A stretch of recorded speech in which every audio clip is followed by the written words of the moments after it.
Oh, hey, look, I can play video games. Hello, everybody, and welcome to the Sunday Chill Stream.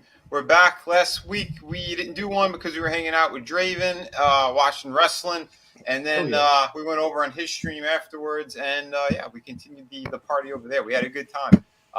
We will be talking about some video game shit tonight, some other entertainment topics. There's a crazy story that happened. Something happened in Florida. It's heart-wrenching, but I'll tell you because it's some comedy in it as well. But that's just how we flow over here. I want to say a quick hello to the chat before we get to the panel. Shadowhawk Talks, first one in tonight. Hail, brother. He says that he got Shadow of the Kraken. Oh, yeah. It's great. He got it Friday. Nice. Read it yesterday afternoon. Amazing. The unexpected and, of course, beautiful artwork. Bravo, Vinny. Bravo.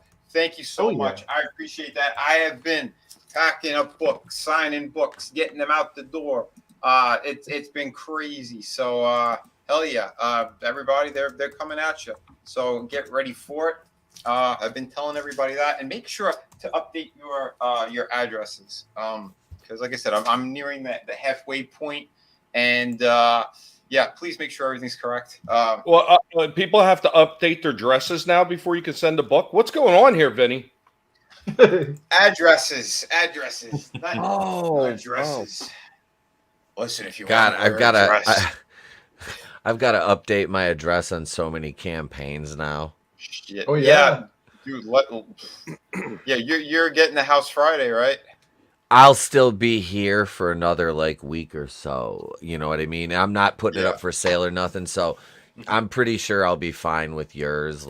There's a couple other ones though. I'm gonna have to just go into Indiegogo and you know how that works anyway, Etep. I mean, the minute you put the house up for sale, you're still going to be going back there checking mail because it takes a while for that change of address actually. Absolutely, and it'll give me an excuse to bring the kid over and see the old neighbors. So nice. That's fine. He's going to be That's visiting. fine. It's like we're rich. We have 2 houses now. Fucking neighbors. Yeah. Come on, all folks around. Tommy was saying hello to everybody as well. Last of Truth is in the house. Hello. I hope you're doing well tonight. Who else we have? Chris was saying hi to everybody. Omega Arts is in the house. Hail. Etep was saying hi to all the folks as well. Darren, like my father before me. What's up, man? Will I get an email notification when it ships? Yes, you will. Just bear in mind with me, I'm packing these by myself right now. So I'm getting close to the halfway point. I got a pile of books behind me, all ready to go. Once they're out there, I punch in all the tracking numbers for you guys and girls. So just hold tight. They're coming. They're coming soon. I'll be shipping all month for the initial, the initial order. So get ready. It's coming. It's coming. So don't worry about all that stuff. We have a nice lineup as always. We have good friend Tommy and the Guinea Pig Collective. Week. What's going on, y'all? How you doing? Another wonderful day here at YouTube land, right? Say that again? Another wonderful day in YouTube land. Am I still having problems with the sound level on this thing? It jumped a little bit, but now you're good. Excellent. Okay. Yeah, I like the Guinea Pig camp. You need to put a little Italian flag somewhere in there, though. Wait. We got Etep in the house, the place to be reviewed, the man himself. Hey, hey, everybody. He's going by Scumbag Doomtap, though. I didn't even change my name yet. I don't even. Yeah, I've been packing up boxes. Inside my sources from Lucasfilm, they told me to tell you that have no fear, because tomorrow morning something tremendous will happen, but you'll have to wait to find out what that is. It'll be poop in a bed.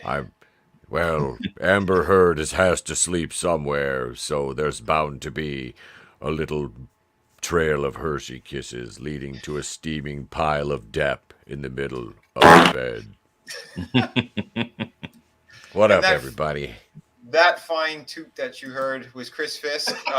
He drank a lot of milk today, and he can't really have milk, so he's got some. Let's get dangerous. He had a bowl of ice cream before too. Get ready, folks. Oh God. How you doing, Oh, I buddy? got some cuttlefish. Sorry, Kyle. Oh no, not the cuttlefish! Cuttlefish ice cream. Oh man. I'll take a burrito. We also have our resident vampire in the house. Angelus Hey, guys. Draven. How Hey you doing, brother? guys, I'm doing good. Not only can Harrison Ford play video games, he is in video games now. That's Hans right. Cock, and you can unlock the bonus Hans Cock mask just for it. Don't tell everyone my secret identity. I only told one person. That's Luke. He's a crazy lefty now. Oh Now no. my secret is compromised. He's running around the theme parks with Ron Perlman looking for Gash. I don't know what that's supposed to mean. All I Indy's heard in was the game. gash. Yeah, Gash. Indianapolis is in the game. Indianapolis Jones the second. I'm named after the cat because I love pussy. Oh, that's great. Junior. Yeah, I found this photo. I was looking for one of him playing Uncharted 3, which was fucking hilarious. If you guys haven't seen that clip, he is like He looks like he's having heart problems. Yeah. here he Oh, is. oh, How gotta get do my I medicine work? out of this.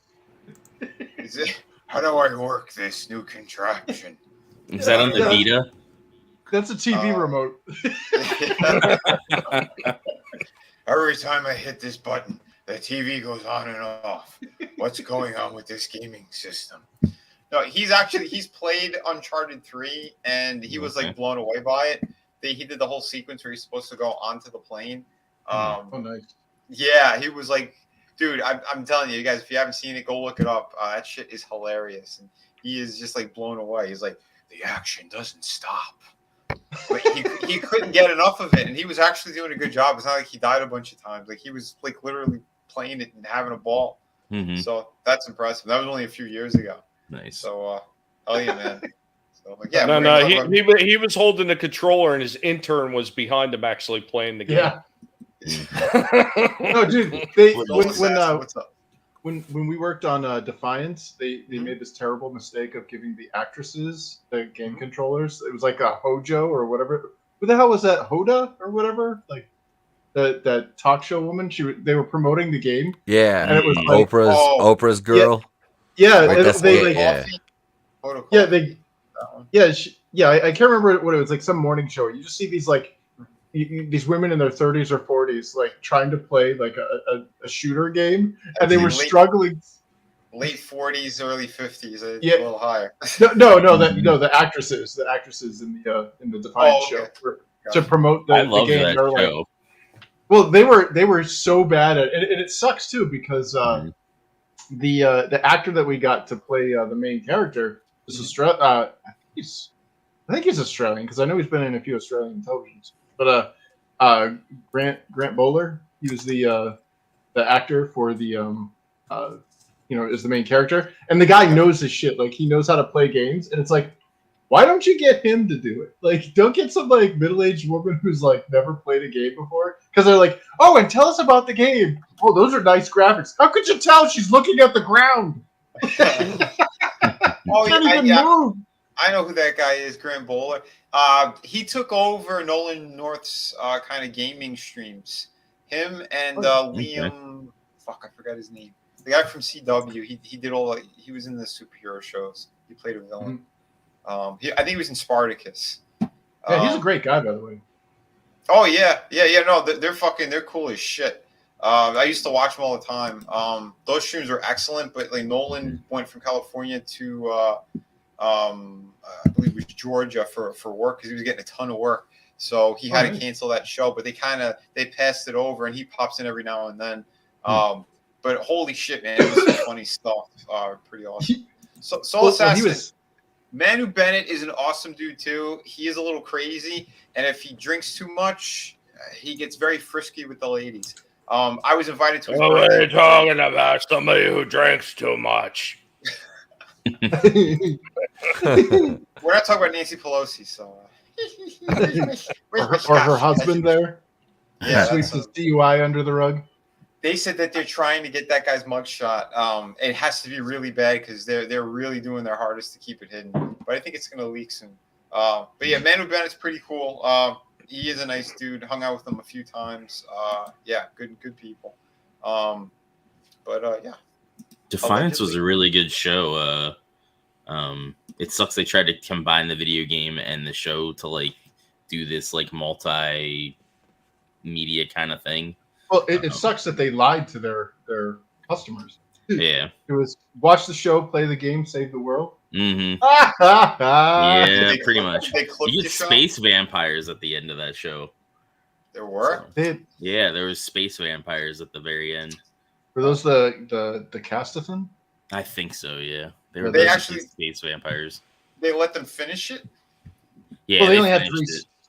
Yeah, well, it ended with Nolan just getting it, or whatever his character's name is, getting in the spaceship and flying off with the indigen chick. It was like goodbye. Yep. That's the show. They left Earth. Well, here's the most important thing. If they had space vampires and ships and everything, did they have space herpes?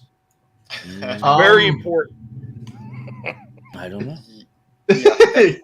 Where do you think the coof came from? Space. Don't have Space sex. food. Don't have sex with aliens. Space. It's like when they had sex with penguins. No, not. Oh no, poor pangolin. He took the D again. Yeah, that was bad.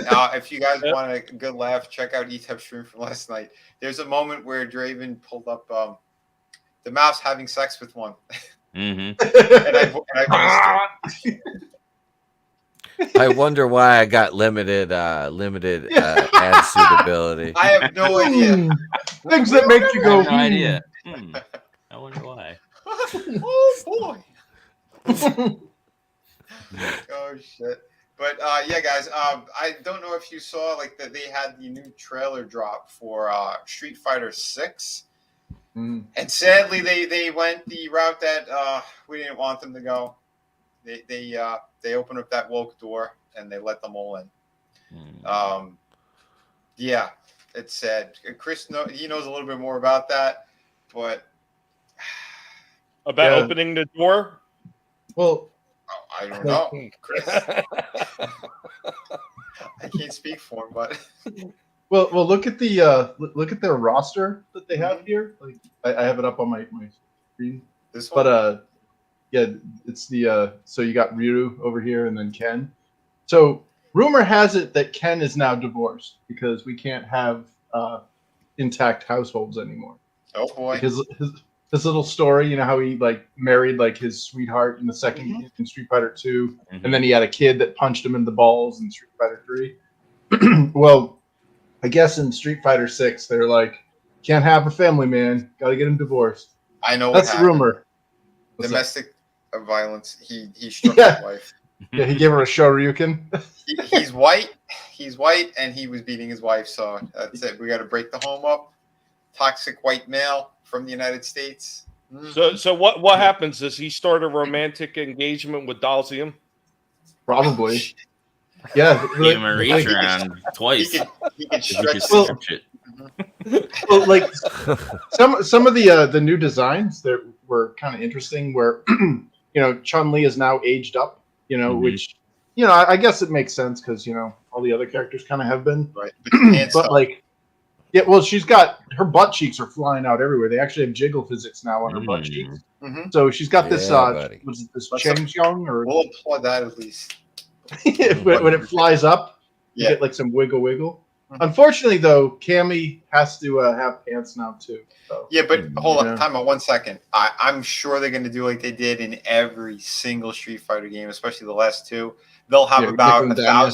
a thousand different downloadable clothes that's going to be microtransactions. So Mm. I'm sure you'll have the original looks and all the other sexy ones because the last two games it was like bikini bonanza. Everyone was in fucking thongs, and so I'm sure that's still going to be in place. And this is when I start looking at some of these new designs, and I'm like, oh boy, here we go. Yeah. That's ma'am. That's ma'am right there. That. That is Marisa. That's a She-Hulk. Yeah, that's ma'am. You know, they can have. They got jacked characters like Cammy here, and I don't know what the hell Mimi is. She's probably Russian or something. I've seen some good Cammy cosplays. Oh yeah. Oh yeah. I know one But like Ed always looked like this is his month. So you know, this is not really much of a surprise. Yuri, they finally got a Korean character in which I don't know. She still looks like a Disney villain to me. But she was in the other games. That one, Yuri. Yeah. I mean, I don't see much of a. Yeah, but I'm telling you, when you have half the roster is made up of Transformers and Shit. Have you got it? Yes. Sounds like steam escaping. What the hell That's did what we they have do to DJ? Oh yeah, DJ over here. Yeah, he no more Max on his leg. he's embracing his culture. Why does he look like he has a Bane mask on, or is that just me? He's got something on, doesn't he? Because we decided to race swap Bane, Tommy. He's got his headphones are. Oh, yeah, okay, he's got okay. some chunky headphones. Which I'm surprised we don't have a character yet that has a Fauci mask. Yeah, I know. I'm surprised they don't all have that. Well, actually, Blanca's got one. He's just Well, that's a bit for eating children. Yeah, it's fucking crazy. Not okay! That was. I see Sorry. they're continuing with the cowardly lion design that they had from Street Fighter V for Akuma. Yeah, I hate that. Why did they do that to Akuma? One of the coolest characters, and they gave him this fucking lion's mane around him. That is so stupid. Jeez. Yeah. Lion Rat, what's up, brother? Glad to see you here. And But, yeah. Jamie here. Come on, this guy looks like one of the Nightwing characters from that comic. Like, Yeah, I'm sorry, but like, you know what the one leg up means in prison too, by the way. No, But what does it mean? I wouldn't know, but It means they're flexible, Draven. It means allegedly in a video game. down like a clown, Charlie Brown. But yeah, apparently he's like a combination capoeira / drunken master. And some of his abilities now, he just takes a swig of his power juice. It's like he can't even have the balls to say that he's getting drunk when he's fighting. Come on. Mm-hmm. He's got this little gourd here, and it's got like magic juice in it instead of making him a freaking drunk. But, yeah, they don't want to tell you what kind of magic juice it really is. Yeah, exactly. Where's Bison? Oh, no Bison. They have this character now. I think he's the boss because they gave his ethnic background. I think it's like Russian or German or something. Mm-hmm. But it had the Shadow logo, so it's probably a boss. And that same thing with Aki here. Kimberly's new, and I don't know what the hell they gave this character. Bananue now. He's got two Pogmoggins.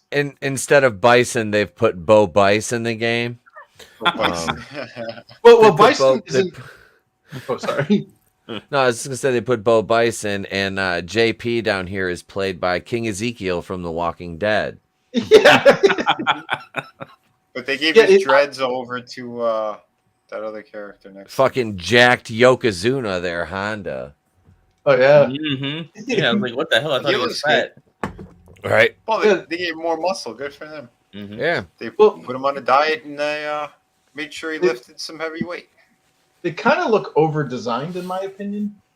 I'd say so. Zangief is fine. I mean, now you could really tell he's 100% a wrestler. There's no confusion. Mm-hmm. But like that I don't mind. That looks kind of cool. Dalsim with the beard. I mean, he's essentially the same character, just has a beard. Yeah. So that's no big deal either.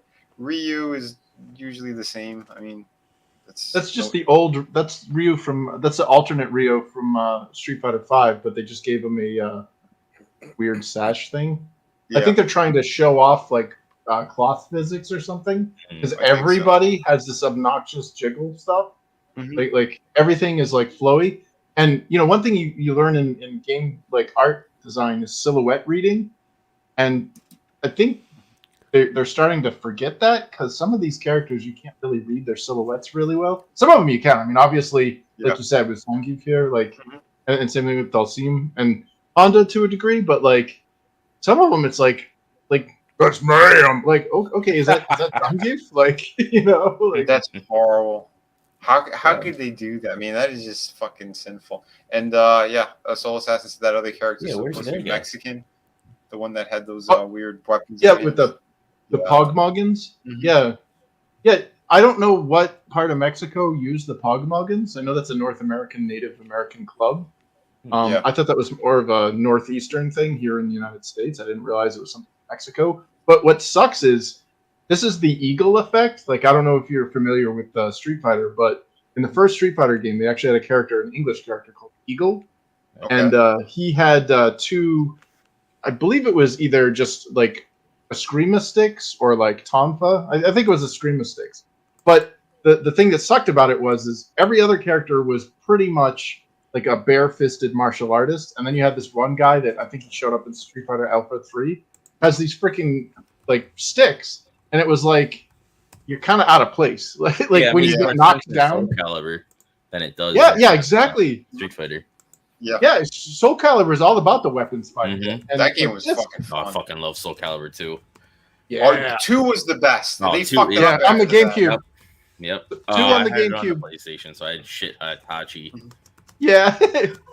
Yeah, man. I created some fucking cool characters. I had one that was so overpowered, 2 swings could fucking kill anybody. Nice. It was insane. Nightmare was my guy. Yeah. Oh, dude, it was insane. It was so much fun. But yeah, these, I don't know what the hell they're doing. And like Darren said too, like my father before me, where's Vega? Yeah, where's Vega? Where's Sagat? Yeah, that's what I'm talking about. Sagat was always my favorite. No Sagat, there you go. I have no That's no interest in this No. thing. None. My name was I was the Lion King or the Tiger King. My name was. Is that supposed to be Sagat's daughter? No, I think she's from Spain. I think Marisa is from Spain. No, that one's Italy. She's Italian. Oh, Italy? That's Italian? I am Yeah. so sorry, Vinny. I am so sorry. She looks like female Ivan Drago. She should be Russian. Yeah. I must break you. I like Frank Good, said, Akuma Matata we got over there. You know, in Street Fighter, like Street Fighter 5 and the Street Fighter Alpha series, there was an awesome Italian character, Rose, the fortune teller. Yeah. And they don't. Oh, she came. What the She hell? came over from another game too, Chris. What was that other Capcom game that she came over from? Was it one of the other fighting games? Like Streets, Final Fight or Streets of Rage? Or something like that. Yeah, because she came over from another game. There, so because they also had a Guy in there as well. You know, everybody mispronounces it as Guy, but it's actually Guy. Yeah, the one with the red pants and the and he was from like that. He was from Final Fight. Yeah. Same thing with Cody. But like Luke here is their mascot now for Street Fighter 6. They introduced him as the final character in Street Fighter 5, and people are like, dude, those Popeye forearms are freaking ridiculous. And he's so overpowered in Street Fighter 5. I watched a few matches with him, and at the high levels, it's insane because he basically has instant projectile fireballs. Where like Ryu and Ken and they Hadouken and the thing takes time to travel across the screen. Yeah. No, this guy could just be like lash. They're out there. Wow. Holy crap! I didn't know that. Yeah, because I have 5, and it pissed me off that you got to do certain fucking things, or you either buy your characters or you got to do crazy, impossibly fucking hard things to unlock characters. So I didn't even bother. I unlocked Sagat, and I think one other character. I'm like, they could go suck a dick. Yeah, that was bullshit. And I got it on Greatest Hits as well. Like usually Greatest Hits has all the unlockable shit. Yeah, it didn't. So I don't know what the fuck they were playing. Well, that's one of the things that a lot of us that were gaming at the time were bitching about constantly. I mean, that shit started off with Microsoft in their freaking store, like all the freaking downloadable content crap. Horse armor. Pay to play cut type shit, and then you've seen every other company instituting it as well, all the way down the line, even up to World of Warcraft, because they started doing that at the end when I quit playing. I was like, I'm done with this. Now it's so predatory. Diablo Immortal is literally pay to play now. Did you see the? So there was a breakdown of what the financial ramifications were to actually get what the game set for its pricing system, and it would cost over $100,000 to get one full set of like pimped out max 5-star legendary gem armor. In Immortal. That's insane. Yeah, in Diablo Immortal. That's like crazy. it's so predatory that they, it's a free to play game, and they're like, you will never get this cool armor unless you're a whale. Unless you're somebody that's paying out, and it's disgusting because it's preying on people with poor impulse control and addiction issues. Yeah, and that's it. That's what they're doing across the board. We talked about this with social media. We talked about it with so many different things. And you're 100% right, Chris. They are preying on people's addictions. Why do you think Instagram and all these other fucking platforms and apps and all this shit, they're designed the way they are? Because they want people to be like that, just consumed by everything and not looking at anything else, not paying attention to anything else. Video games are supposed to be a fun little distraction, some entertainment after a fucking long day at work or doing some other shit. You want to relax and, beat the shit out of people with your favorite characters. Again, video game. Have fun, listen, watching cool storylines. But once they start putting all this shit in there, the woke nonsense, the paywalls all over the place, removing, cool and characters that people fucking love. Like, again, Balrog, Vega, Sagat, Bison, these characters aren't in there anymore. And they were like a staple. Do you remember the story of Street Fighter 3? No. So Street Fighter 3 was released, and they called it Street Fighter 3 New Generation. And they got rid of every freaking character from Street Fighter 2. That game bombed so badly in the arcades that they had to make 2 additional revisions of the game. Second Impact, Giant Attack, and Third Strike. And Third Strike, do you know why Third Strike came out? Because they didn't even have freaking Chun-Li in the game. They had to add... They added Ken and I believe the first Street Fighter 3 game, New Generation. I don't think Ryu was even included in it. And people were like, what the hell is this? Like Alex, the New Yorker, he was supposed to be the new mascot. And people are like, this is shit. Give me back my Ryu. And so they added in Ryu. And then they had to revise the game even more where they added in Ken. And then finally, when they got into Third Strike, they added in Chun-Li. That's and the Chun-Li costume I like right there. Oh, yeah. Oh, dude, I love this one. Oh, yeah. The Fortnite version of that is even better. Oh, yeah. That's awesome. Yeah, you're gonna have to show me later. That's fucking cool, man. I didn't know they're putting all those characters in there. But you know which character I missed from Street Fighter that they took away, and I don't know if that was part of the whole. It's racist, people. But I always liked T-Hawk. Oh yeah, dude, he was so overpowered in Super Street Fighter Turbo because he had that downward dive. You could just destroy. Yeah, that guy was awesome. Cool, yeah, he had his arms up all the time like that. Yeah. Oh. I wonder if that's why they did it, Vinny, because of the tomahawk chops that he was doing. I don't know. It made sense for what it was. That shit was fun, and because you gave characters, there was something different about them. There was something unique, and that's what was fun about it. Even like the shit with the kickboxers, they added this guy over here, but he was like the evil protege to Sagat. And Adon. Yeah. Jackal Boot. Dude, they had so many cool things that they did. The one I hated though was Charlie. I fucking hated that character. That's Nash. Yeah. Yeah. Yeah. He was the guy that died. Yeah. They wanted to make him evil and all that shit. Dude. Yeah. What's up, Liam? You want to pop in? Jump on in, man. Yeah. We talking video games tonight. Some other random shit we'll hit. And a little bit about our books, obviously, because I got mine shipping. But, look at this lineup compared to what we just saw for the new game. The top row, fantastic. The second row, fantastic, minus Charlie. The bottom row, fantastic. These are cool characters. Birdie was awesome. And then they made him fat in that one game. What was that? But you were able to get a proper skin for him where he had the classic look. But, why would you do that to these characters? I mean, dude, I don't know. There are some... They're just bankrupt, bro. They're just creatively bankrupt. They don't know what to do. They don't know what to do. They can't create. I mean, if the shit that they create new, it really shows their hand at how stupid these people are. I mean, look at the design of that Marisa character. I mean, that's ridiculous. Hey, Vinny, we got Christopher Reeves in the back. Or do we? He rolled up on us. We didn't even see him. Oh no. He dug his way up from the bottom. Oh Jesus! Horse. Oh no, that's even Is that like a worse. dog's face on a wolf? What? Tell me, how many minutes have you been waiting backstage? He'll just neigh. See? What the hell? Just give him an apple. They count when they put like with their foot like that. Yeah. Oh man, that horse has gas. Well, welcome, Hello, Christopher Reeve's horsey. What the hell? Well. Christopher Oh, these are the Reeve's Street horse is Fighter. here. These are the 3D fighting games. These are the guys made by Arika. Mhm. Oh, I see. Someone else in who just popped up in our chat. So let me just say hello the proper way. My boy. He's not really my boy. Hi, Ben. Last time we met, you put a hole through me, you son of a bitch. You heard Ryu was a closet? No. You're wrong.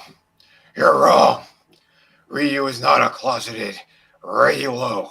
You're completely wrong. I'm going to ban him from the channel now. It was nice knowing you, Tim's talk. No, I'm not going to ban you. I'm kidding. Tim, my good buddy Tim's talk. I see you there in the chat. It's always a pleasure to see you as always. Have you been practicing those moves on the toaster like I showed you? I hope you have, my friend. Make sure to plug it in first, too.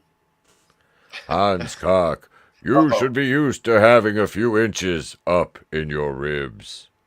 Ha ha ha ha. I'm going to bend you over like I did to your wife, your mom, Oh, no. and your sisters.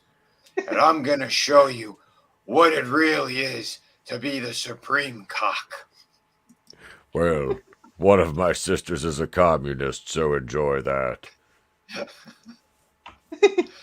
And I think we had enough dangers for tonight, so we'll go back to talking video games. Well, the characters that you're showing on the screen right now, those are Street Fighter EX that was made by Arika, and they actually came from a game called Fighting EX Layer, and it's not Capcom. So the characters above that middle row, starting with Zangief or M. Bison, those are the Capcom characters they added in, except for that wrestler on the upper right, the chick there. Yeah. But yeah, it was. So Fighting EX Layer is a pretty fun game and everything, but it's like Capcom doesn't own any of those characters. Oh, yeah, it was like the 3D one. Yeah. Yeah, I think I did play that. I played that once. Yeah, you're right. Again, I mean, some of the shit that they've done, though, it's very interesting choices that they've done across the board. Oh, that's SNK, man. Yeah. That shit was fun, too. I forgot how many different ones they did in crossover shit. Oh, yeah. Capcom versus SNK and SNK 2 on the game. Was it the Dreamcast? Probably one of my favorite fighting games.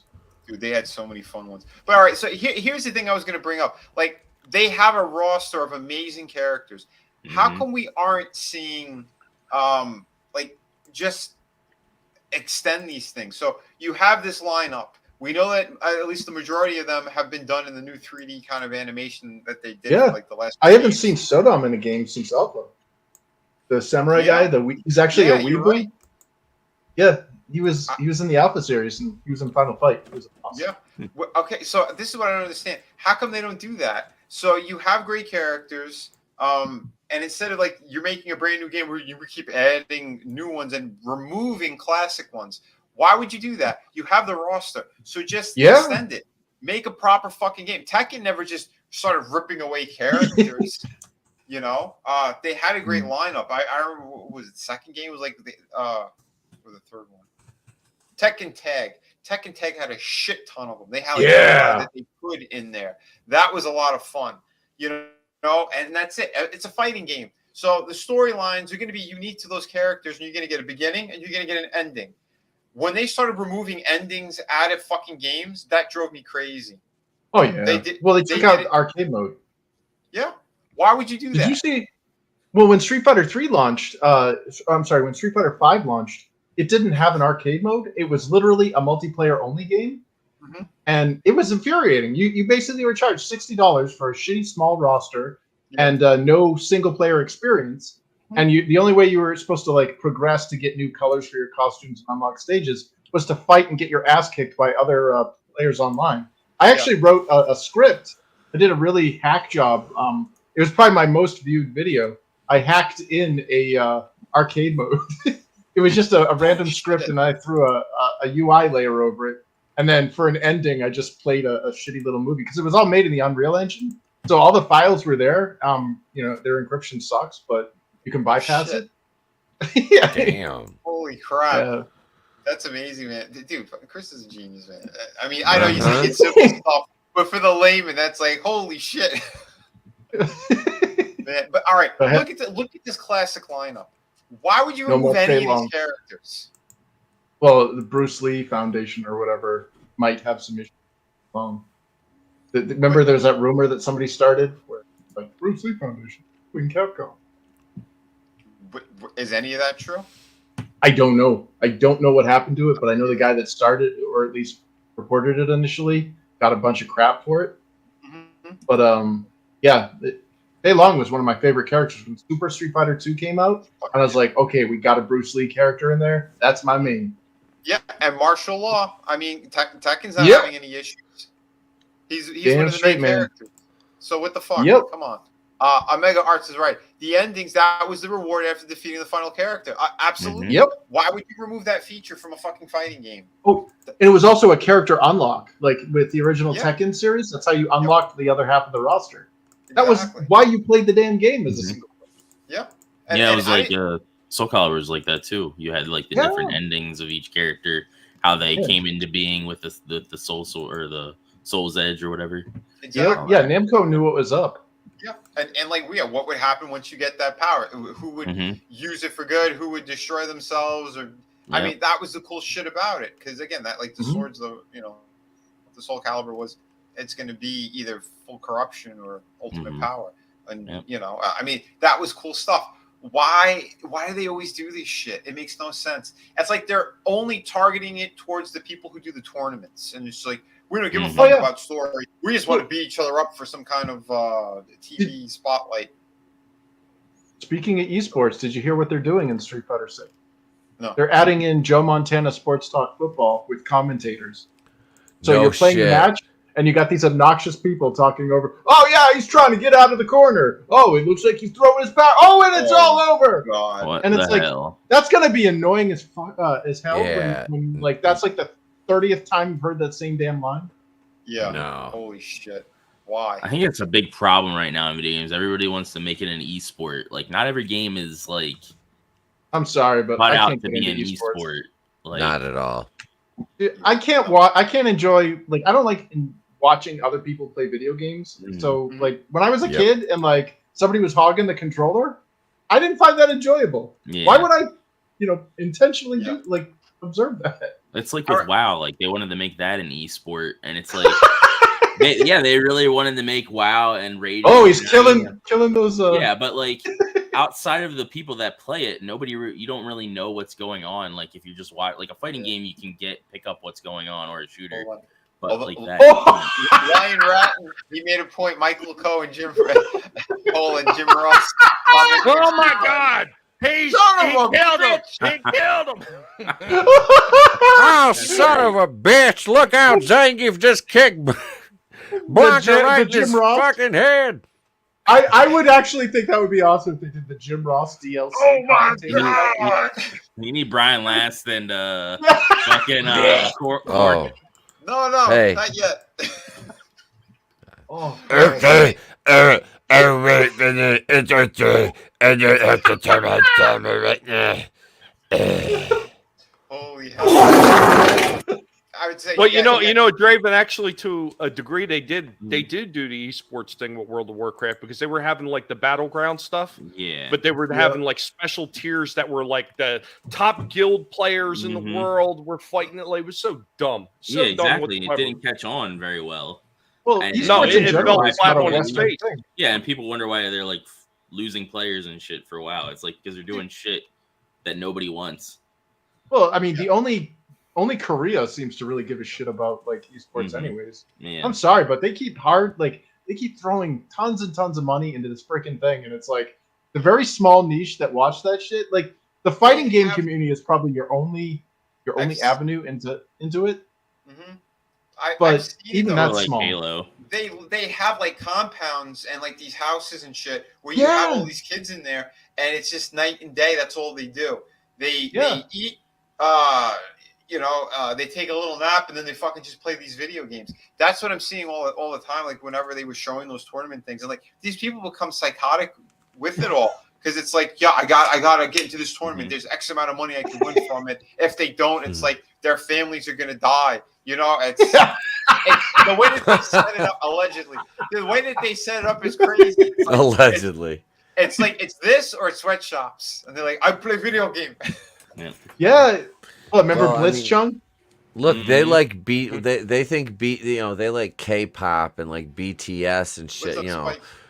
over Godzilla, there. what's up, man? So I mean, esports, yeah, of course they'll like anything, They're Fair like, enough. we like this very much. Uh-oh. The feminists would have Lizzo as the ring girl. Oh, ding ding! Is that the dinner bell? Oh boy. I do my hair, just check my neck. Baby, how you feeling? I'm feeling good as hell, Connie. A very the Lizzo last wedding. Holy shit. Yeah, going back to Jim Well, Ross. I don't know what's going on in your stream here, Vinny, but it seems to be very unloaded, and this is not going straight at all. You need to work on that. It should be one shot, one kill, over and done with. I can give you tips after the show. We'll find the killer. It was Daniel Baldwin. It was Alex Jones. It was Splenda. It was Splenda. It was Trump Splenda. supporters. It was Trump supporters and Splenda from outer space. I took a hit of Splenda. I ripped open the Oh packet, my god! did a line, and I found out it was fentanyl. Hey baby, I didn't even have nothing to do with that fentanyl. I've been clean for 2 years. Yours. Oh shit. Dude, it's crazy, man. I was gonna say with the Jim Ross thing, he'd be promoting his barbecue sauce throughout the whole thing. Oh my god, he hit him so hard, that blood. It looks like my barbecue sauce. It looks like honey mustard. Oh my God! Stone cold! Stone cold! It does look like my barbecue sauce. Speaking of which, go on over there to the local Piggly Wiggly and get yourself a couple cases of good JR's good old down home Oklahoma Boomer Sooner barbecue sauce. Available in 8 flavors. Goddamn. You know what I want to see? I want to see a return of Children of the Atom. Could we get a sequel to this and possibly a crossover with Street Fighter again? Because those games are fucking amazing. Oh yeah. Have you seen how they destroyed the Marvel vs. Capcom series? Oh, they're terrible. Yeah, man. They're awful. That's what I'm saying. We got to see a return of Children of the Atom. Do it properly. Take your classic characters and put them in this 3D kind of shit. Because that stuff is fun. What? Sorry. Have you seen Arc System Works games? No, what's that? So Arc Systems Works, they make games like Guilty Gear, and Guilty Gear looks like a cartoon. Like their character designs and everything. Oh, I have like seen. I played, and it's all 3D. Mm-hmm. Well, the Guilty Gear XR or 3, they actually made all the characters in 3D, but they're cell shaded. And to the like, you can look at it and you're like, that's not cell shaded. That is a 2D character. But it works, and it works really well. And I hate that Street Fighter went into this like 3D thing. Like Fighter Z is probably like what they should do with Street Fighter. Have you played that? What Fighter Z? Dragon Ball. It's Dragon Ball. Oh yeah, that's Arc System Works as well. Yeah, they're the guys. Yeah, that did, that's really good. Yeah, I like it's actually 3D models. Mm-hmm. Yeah, but they look 2D. Yeah. And this 3D shit, like, I'm not liking it. Like, they started it in 4, and it just looked like a bunch of Play-Doh fighting each other. Yeah. You know, it got a little better in 5. Like, they looked like action figures. Mm-hmm. The sequel to Marvel's look at Superheroes 6. First game, it was Thanos as a final boss. Sequel could be God Emperor Doom. Well, yeah, that was the Infinity Saga thing that they did. And again, the roster was so small. The game was a lot of fun, but it was so small, that roster, and it was a weird mishmash of characters. Like, I didn't understand why they did what they did. And then Doom was so fantastic, but I don't think you could – no, wait, you could play it as a certain point. There was an unlockable character from Darkstalkers but it wasn't Oh. one of the good ones. They made it this little girl character, but Boletta. yeah, she was in the game, but there was only a weird way to unlock her, and it wasn't any conventional way whatsoever because she was in it, and then they decided to take her out of the game. But I guess the information was still in there, so you could see her title card. And I think even some people they figured a way of getting her like on a level. But yeah, it was weird. Like I don't know, there was like maybe 10 to 12 characters. That was it. Like what the hell? Why don't you do a proper lineup? Yeah, it's like you have the. I always like the Marvel Ultimate Alliance games as well. They were really good. Except the newest one is kind of like meh compared to the other two because Diablo they switched. Like Nintendo picked it up, so it's an exclusive to Nintendo, and I feel like they kidified it and made it like not as. Yeah. Godzillionaire, he wants Street Fighter versus Doomtown. Well. Street Fighter could not, like the club, Street Fighter could not handle me right now. I know that's right, Doomtap, because of all our simps would take care of him before they ever got to us. That's right. My legions of pay piggies would make.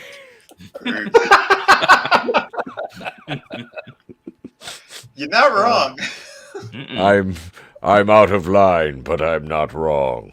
Like I don't know. I do like the style of what they did, and like I have the last two of Street Fighter 4 and 5, and I did like that kind of that 3D what they did. I'm okay with that. That looks like Kylo Ren right there. He's like super wide. Like, have you ever met a Japanese person? Because that's not how they're built. He is unrealistically wide. Yeah, it looks like the Incredible Hulk. They just color shift. Well, it's still like I like the way that it played. It was still a lot of fun. The focus attacks. Yeah, no, I mean this shit's still fucking cool, but yeah, I mean, how do you not put Sagat back into these games? What the hell is wrong with these people? Oh, he'll be DLC. You know what they'll do is it'll be Street Fighter 6, Street Fighter 6 Arcade Edition, Super Street Fighter 6, and then Ultimate Street Fighter 6. Well, they did it with 5. Yeah, Sagat didn't come in until he was like the 4th wave of DLC. Yeah, that's great. Well, that's why I waited for it to go on Greatest Hits, but I thought they were going to be all the unlockable characters. Nope. I don't know why. It's like Capcom. They really pissed me off for a while when they did that, and then they destroyed Resident Evil by doing just. Oh God! Oh yeah. Oh dude! And they messed up Devil May Cry 5 as well. Like. Oh God! That game is not as good as it could have been. I didn't clear it yet. I've had it on hold for over a year now. What 5? Dude, you remember DMC? Right? Is that the newest one? Was 5? Yeah, 5. Yeah, 5 had amazing graphics. DMC was all right. Arms. Yeah, DMC was all right. It's just, I don't know. It was just. It didn't feel like a Devil May Cry. No, it didn't. And then they put in the producer. Well, the swapping back and forth with characters was kind of weird, but I didn't mind the characters. I was still having fun with it. Like I think the guy with the cane. The guy with the cane, I found out. I think that's Virgil. Yeah, it is. They split him. They split up his powers and shit. But I don't know. I think I'm close to the end. I don't know from when I left off. If you're in the tree, you're near the end. Yeah, the big purple growth. Yeah, if you're in the big tree, then you're close to the end. Yep. If you're in the big tree, you're probably Walton. Well, that too. Oh man, look at that! Why is there a photo of Ryu's crotch with his dong hanging out? He's got like a Michelle Obama budge. Bat dong, now Ryu dong. Oh God. No. The hell? Why, Lord? Why would we have? He also has a Hans cock. No. See, you guys got it all wrong. That's not his dong. That's just his balls because they already snipped that off. Yeah. They just snipped the tip. This is awesome. Whoever the hell made this. Yeah, that's really Congrats. Yeah, that's a fan. Yeah. Look at what they did. They aged her up there. See that pic directly to the left? Yeah. So she's aged up. This is the nice thing about Asian women though is they look all the same. They look like they're in their 30s when they're in their 50s, and then there's that like they turn into Kim Jong Un like sometime, or like a little mushroom person sometime around their 80s. Yeah, it's crazy, man. There's a lot of the ones from the Slavic bloc. It's kind of the same. Well, you know, Michelle Yeoh, man, That Oh, movie. Michelle Yeoh she's so fantastic. Yeah, like yeah. she's up there, and she still looks amazing. That's pretty cool too. Oh, Nice. Goki. Or There's some Goki. talented people out there. I mean, he did his own thing. Like that's more classic Akuma. But, Yeah. Die 1,000 deaths. Yeah. But I'm amazed, like, because everyone's using like the ZBrush now to make all these characters and shit. Hell yeah. But, yeah. Yeah. I mean, See, her butt flies out in that thing, and it jiggles. And I was like, wow, I'm surprised they allowed that. What I have as my profile is what the Fortnite Chun-Li is. Yeah. Yeah, that's the Street Fighter Alfred we'll design. pull that up. Yeah. And Oh, dude, that is there's fantastic. her ass, and Cammy's in Damn. it too, and it's basically that, but with Cammy. And it's Yeah, they real put nice. pants on her. It was weird. It was like camo pants, like Yeah. it's tight pants, but it was like, I wonder why. Like, I wonder what the discussion was like during Hell, that. Tina. We can't have her bare ass. And here's No, that looks great though. I mean, here's the other characters, like you have Blanca, Ryu, and all them. Sakura. they Nice. look good. I like the style that they went for. Mm-hmm. Yeah, And they yeah, all it's nice have and clean. alternates, and there's Guile too as well. Mhm. So, Wow. Fortnite's all the same though, right? It's just that you're running around shooting things and Yeah, Yep. yeah. Yeah, it looks weird, Ryu with a machine gun. Is It is. like, and that game's still free or? It's I- free, but to get all the skins and stuff, you Wink, gotta wink, spend, nudge, nudge. You Yeah. gotta spend money. And is it just? It's just a game that the only way to get it. There's no physical. It's like a digital download or something. Yep. You have to download the was it the Epic Games launcher and marketplace, and that thing's a freaking. You hog can get it your on system. Steam too. Yeah, but doesn't it force you to download I the? think it might. It might actually. It's like stupid Ubisoft there with their stupid Uplay crap. Mhm. You like try to play it. You buy a game off of Steam, and all of a sudden it's like you need to download the Uplay launcher. And then I already have a at launcher. At one time, Uplay used to be pretty good because they Yeah, actually Uplay. rewarded you for playing the damn games, and then Yep. they took Oh yeah, that all you can unlock away. costumes. Yeah, Oh, they did, man. Because I'll tell you too. There was a point where they converted the points into actual money and shit you could buy in their store. And Yep, I yep. told you, I got like a 2.5 foot statue for 100 and something. Like I barely paid shit Nice. for it, and the thing was going for That's like awesome. $1,400. I couldn't believe they had some kind of super sale. I'm like, damn. well, So- Nintendo does that now. Mhm. They have the Nintendo Play Points. Yeah, the coins. It can you yeah. buy a new game. Yeah, and you get coins for your birthday, which is awesome. Yep. Sweet. Great. I didn't know that. Yeah, That's pretty cool. Well, Yeah, if you again, get the game like early, like if you get it on launch, like maybe a week, like is it like a month? The first release, like of, yeah, within you that get- first month. yeah. Then that first month you'll get coins if you buy the game, towards like something else, and then like you said with your birthday, and all that. Yeah, I got some. I got a poster from wow, that's killer. Metroid. That's really good. Oh damn! Damn. Make a statue of this? Hell yeah! But the Dude, that Fortnite, is sick. That's each freaking skin, awesome. Hell each yeah. skin in the Fortnite has an emote. Like Ryu has his Ryu uppercut, and then You can- yeah, and then she has the kick, and then he does like the flip thing, and he does you know, and then Nice. Sonic Boom. yeah, Sonic Boom and all that stuff is cool. Yeah. I gotta review some No, more of those. Sonic Boom was his hands. Mhm. The kick was something else. Flash kick. Yeah, flash Yeah, kick. flash kick. Yep. Yep. Dude, that's crazy, man. But yeah, I gotta Yep. review some more of those figures as well because I still have the SH Figure Arts ones that I want to do more reviews on. I did like 2 or 3 of them, I think. Oh, look at that! There's that character. What he looked like in Street Fighter V, the Street Fighter 6 mascot. There, the guy in the yellow boxing trunks. Mm. It's like I feel like it's that scene of like, quit trying to make it happen. The It's hell? not gonna happen. Yeah, they keep forcing it. So, oh, that's this same shitty character. Yeah, that's the same Looks guy. terrible. Wow. Yeah. This hair got even. Yeah. Look at like, yay! I Yeah. haven't even played a Street Fighter since like Street Fighter 2 Champion Edition or Turbo or something. Like, Super Street yeah. Fighter 2 Oh, yeah. Turbo is the last one that I like Yeah. played.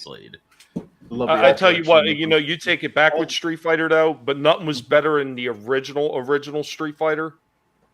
You guys remember that one? the I was arcade playing one.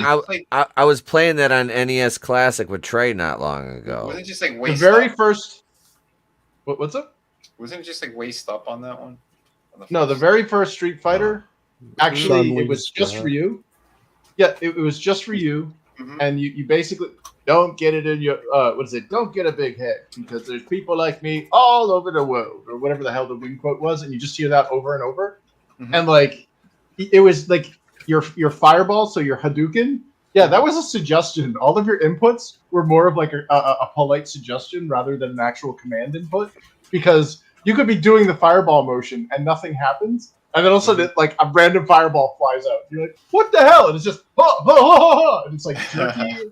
This is the worst game, and not only that, but the version that I played at Hampton Beach here in New Hampshire, I broke it. Yeah, sue me. It's like 30 years ago. But anyways, they had these punching devices. So instead of the 6 buttons, it was just 2 buttons, punch and kick. But they were these it looked like about the size of a teacup saucer, upturned on the thing. So you had the stick, and then you had these 2 big buttons, and you were supposed to hammer punch them to do like a punch or a kick. And if you lightly tapped it, it would do like the light. You hit it a little harder, it does the medium, and if you pound that sucker, it does the fierce. So I'm playing the game, and I just went, "What? Where?" It's like metal rattling on the floor next to me, and I look over, the stupid button was broken. I'm like, "Yeah, I'm gonna go now." I bet that's where they got the idea in the other Street Fighter games where you got to beat up the car. They're like, everyone's breaking our systems. Yeah, well, it's like here's the Could your thing: bare it's not hand like really? Yeah, could your bare hand really dent a car? And yeah. Oh, but that's the thing is like I was a punk little freaking 12-year-old or 13-year-old when I beat the shit out of it. Imagine like what an adult could do to that thing. oh my Like god, a yeah. big dude. Like, Mhm. bam! Well, it was the same thing with the what was that, Karate Champ? Oh yeah. When they get a red- little tournament, the tournament style fighter where you had the guy in the red gi and the guy in the white gi, and they would fight for points. Yeah, how many people slam those damn controllers down? It's like blood sport having freaking geez, what's that big guy's name? He Zangief. no, don't the big know. guy. He was in Revenge of the Nerds and shit. That guy. He Oh, was the dude that played Booger. he plays Was that- Ogre. was that- Yeah, Ogre. Ogre. Oh yeah. That dude, like, because they showed him in Bloodsport pounding on the Mhm. keys on one of those freaking Karate Champ games. And Oh, Yes. I literally damn. seen guys like that, big giant guys playing it, pounding those freaking buttons into submission. Who thought that was a good idea? Like the wear and tear on those things. Holy shit! Like Yeah. that's That's gonna crazy. like if I was an arcade owner, I'd be like, yeah, I'm not buying your machine. Get me something else. But, hey, Like, we didn't get a chance because he popped in and then he had some things to take care of. But welcome, Tony. I mean, Christopher Reeves, of course.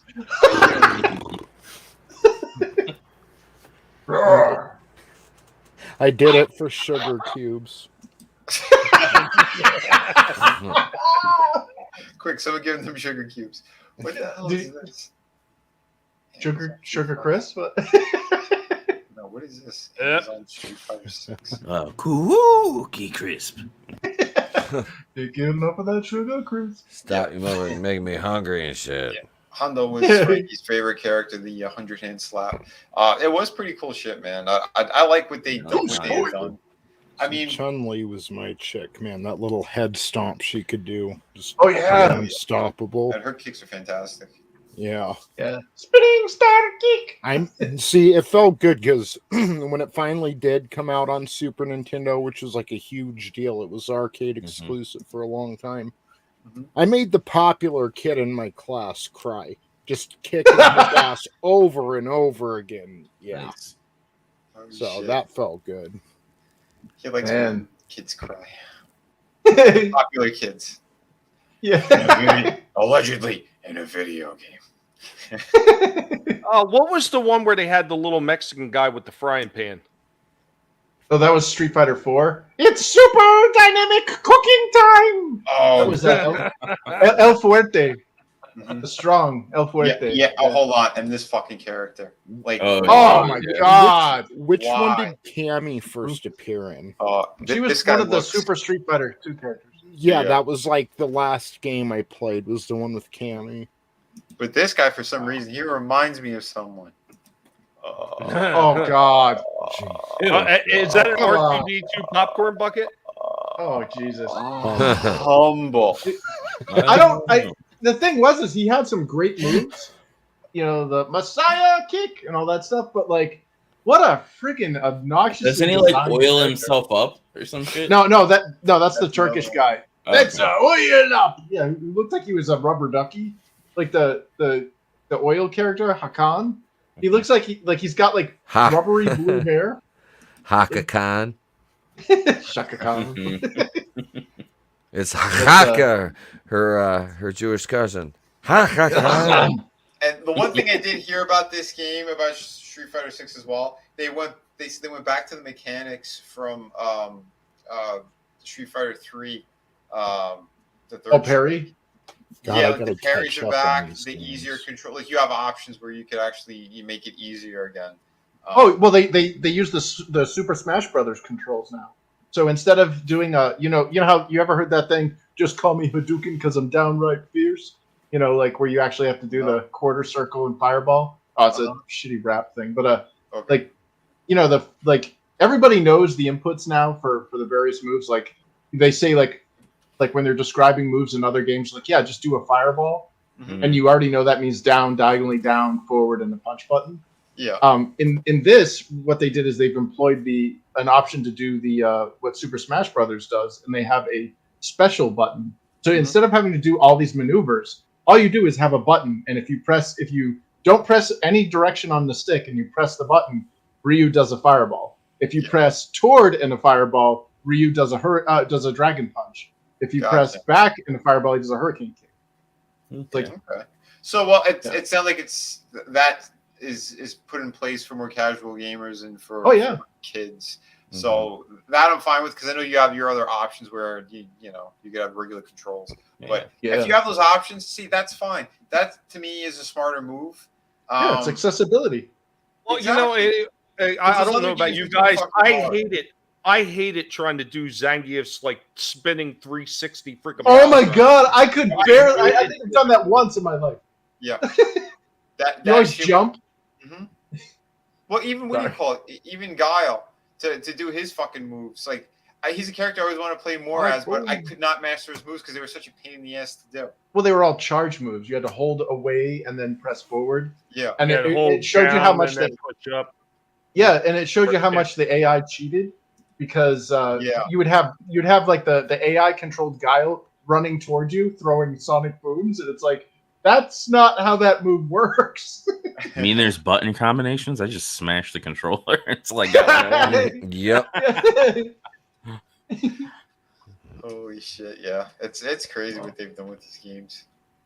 But I don't know. Like I kind of like what they did with that 3D shit. Yeah, they look more like action figures in 5. Yeah, I mean, especially with those moves too, where they do their supers and the camera spins all around. Like it gives something more to it. But give them stories again, and not just like the goofy ones, but what they're doing across the board is the same shit. They'll have one opening, and then you play the fucking game, and there's only one like ending type thing. No one has a proper story mode anymore, or it's vague how they did it, and it's just like you got to just read text like in between. Or still comic screens. Yeah, I mean, please come on. What year are we in? We're still dealing with that bullshit. Yeah.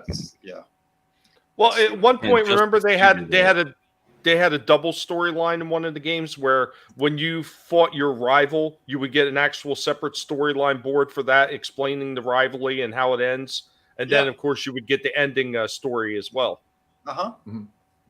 That's it. I mean, and like the chat was saying it before too. You get a reward for beating the final boss, and that's what was fun about it. You find out more about the character that you just played through. And you unlock other shit, other characters, costumes, whatever. That's how you make a fun game. This stuff where they're just gearing it towards online bullshit is getting really tiresome. Oh, this was the character you're talking about, right? Alex? Alex, yeah. Yeah. Which I don't understand why they rumble. Yeah, this character was what? He was in 2 games?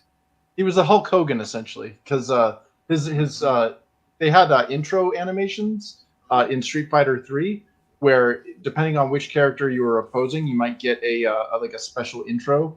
And the intro that you had with Alex here, if he faced Hugo, which is basically Andre the Giant or Andore from the Final Fight series, they do the belly to belly stance from Hulk Hogan and Andre. Yep. Mm. Yeah. I thought he'd be. Like Ken and Ryu do the bro fist. Yep. Yeah, I hated that character. The one that they tried to make like the Andre in his pink. He's for Hugo. final fight, wasn't he? When it, like the regular shit. Yeah, and he was called Andore, and he had Andore Jr. and Andore, and it was like we all knew that was supposed to be Andre the Giant, so they changed it to Hugo. Right. And he's German now. What up, Sam? Papa Cotton? Is Blanca still around? Is he still a thing, or does it explain what happens to the characters when they're gone? Blanca is still a freak. He's still a freak. He's a joke character. Yep. Mm-hmm. Yeah. I never understood. I never understood that one. Who else did they removed Honda from that new game too? Right? What? No, Honda's in Street Fighter 6. Oh, is he? Yep. Yeah, he's in it. He got all jacked. Yeah, he. This one was in. Yeah, he's in 5. Yeah, I like him. Yeah, like he looked good. Yeah, no, I mean it's still fun playing as a character, and they did their own thing, but that's I guess how the Japanese view Brazilians. So. Yeah, well, there's been so many hilarious racist character designs in Japanese made games. Like, do you remember Punch Out? Yeah, that was just a steady roster of ethnic stereotypes. Yeah. And they had yes. They had a Russian guy. Well, the Russian guy was called Vodka Drunkinsky. Well, it was Vodka Drunkinsky. And they had to change it to Soda Pop. Yep. See, they should have showed Zangief gradually getting skinnier and malnourished through the games, like Street Fighter 5. And in the end, he goes on a bread line. Wow. I mean, that shit was old school. In Street Fighter 2, they straight said USSR. Oh, yeah, he did the little dance with Gorbachev. Yep. Man, he does a squatting Slav for a move. Yeah, Sam, we were talking about the new Street Fighter game, but I'm showing this shit from all different Street Fighters at this point. But yeah, the new one, 6, like the graphics look good, but the character designs went down the toilet. Yeah, some of them look good, some of them look bad, in my opinion. But like, just to me, it looks like they're over designed. Yeah, I'd say that as well. I haven't really, I know I said it, but I haven't really seen 3 through 5 and all the spin-offs and stuff they did in between. So, well, this is for the 4th game, they went with this new kind of way of doing it. So they're more kind of 3-dimensional. Yeah. I don't. Am I allowed? Can I show gameplay footage at all? You should be able to show the trailer of the new thing if you want. Max does it. Okay. The Maximilian dude shows it all the time. Oh, I didn't know that. All right. Let me get YouTube up here. Yeah, if they let you stream games, shit. Yeah, because where was it? I know I have it. People, it was part of the state of play or whatever, and people were streaming. Yeah, no problem. I really like how they leaned heavy into the hip hop street culture stuff, though. It set, you know what I mean? Like, instead of it being like a generic mechanized, like weird hyper future thing that the other games were, like they go back to like what Street Fighter 3 had, where it's like, yeah, that makes sense, you know. You know, I hear you, man. Hold on, I need to stop. The graffiti and shit, love it. Hold on. Sorry, I didn't have it lined up because I was what I could and can't do. Sam says he wants to see an Australian stereotype. All right, Mike. A bogan. You might see it. Oh, dude, a bogan would be great. But, I mean, they're going to have those characters saying cunt every other word. That's his move. He's a cunt fist. No, that's his projectile attack. He throws a boomerang. It just goes, here you cunt, here you cunt, here you cunt. I got it. You fucking cunt. You stole me. Never mind. Now you know who we need. You know who we need. We need John Lydon or Lydon. Yeah. We need. Do I do this with or without audio? I don't know what the audio is. So. Huh? Yeah. I didn't. You guys were talking at the same time. Oh, I don't know what the audio is. So just play it as you go and see. All right. No audio. I'll just show you. We get to see. There she is, Marisa, right front row and center. Got to show the stunning and brave. Oh, and there's also a Grand Theft Auto style Shenmue kind of game here for the single player.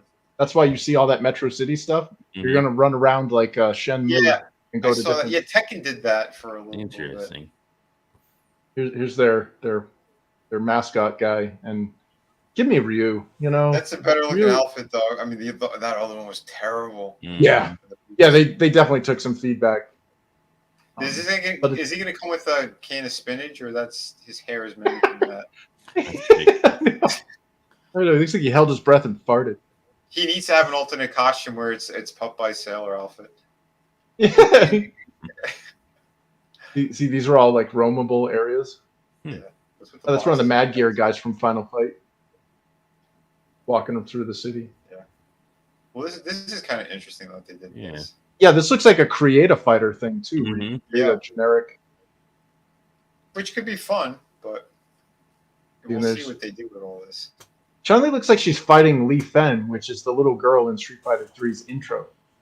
So apparently, in the story, Chun-Li adopts a little girl named Li Fen, and she becomes her protege. And it looks like that's her right there with the skirt and gets her head kicked in. Dude, this guy just looks Bianca Belair. He looks terrible. Yeah, he looks stupid. Look, and he's a drunk fighter, and he's a boy band dancer. What's his name? Fentanyl. He can't breathe, baby. That's his finisher. The fucking I can't breathe. But like, the animation's so smooth on this. Yeah. Those yoga pants, man. That's my weakness. Lululemons. Oh yeah, it's crazy. Is it just me, or are you getting more of a Mortal Kombat vibe from it, though? Yeah, you're getting a Mortal Kombat vibe. Yeah, I'm getting because they forgot what Street Fighter, and I hate to say this because it makes me sound like a raging weeb, but Street Fighter was an anime game. You know, if you look at Street Fighter Alpha, like when they started changing their style to that more anime, like that's where they should have went on an anime. Yeah, I prefer that. Yeah, before like, this is like faux realism. Which again, I appreciate both of them, but if I were to pick, I preferred the kind of animated versions. Those look good. Yeah, this is their hub world when you can walk around, kind of like PlayStation Home. All right. I like the logo, the 6, because it's a hexagon, which is a 6-sided shape, and then the number 6. That's pretty cool. Yeah, so that. I mean, I don't know. There's not a game I'm gonna buy. No. If I do, it'll probably be on greatest hits, and I wonder if they're going to address any of the complaints that people had on the previous ones. Because I'm sorry, you cannot make these games like that where it's just the only way to get those characters are to pay for them. Because even what do you call it, Mortal Kombat, when they do their Ultimate Editions after the fact, they have all the characters are unlocked, all the alternate costumes. So, please, the way that they're acting right now and how they're treating people is, to me, they're taking advantage across the board, and that's what I don't like. There's a lot of bullshit. Well, not only that, but this game isn't a PlayStation exclusive like the previous one was. Street Fighter V was only on the PS4 or the PC. Okay, I didn't know and, that. And this one is on Xbox as well, and the PS4 and the PS5. So it's everywhere. Okay. It's just I want to buy a complete game. Stop selling me the game piecemeal.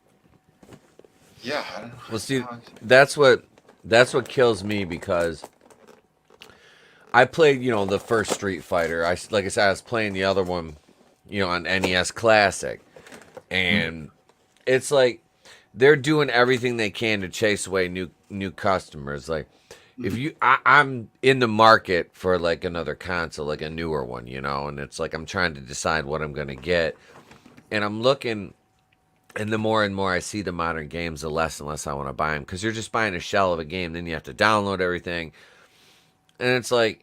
Do I want to do that? Well, I really like the PS4.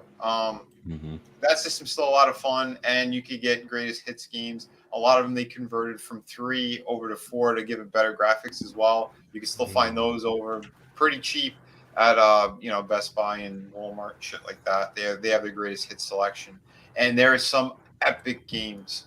Uncharted alone. It'd be worth it to get the Uncharted games because those are so much fun.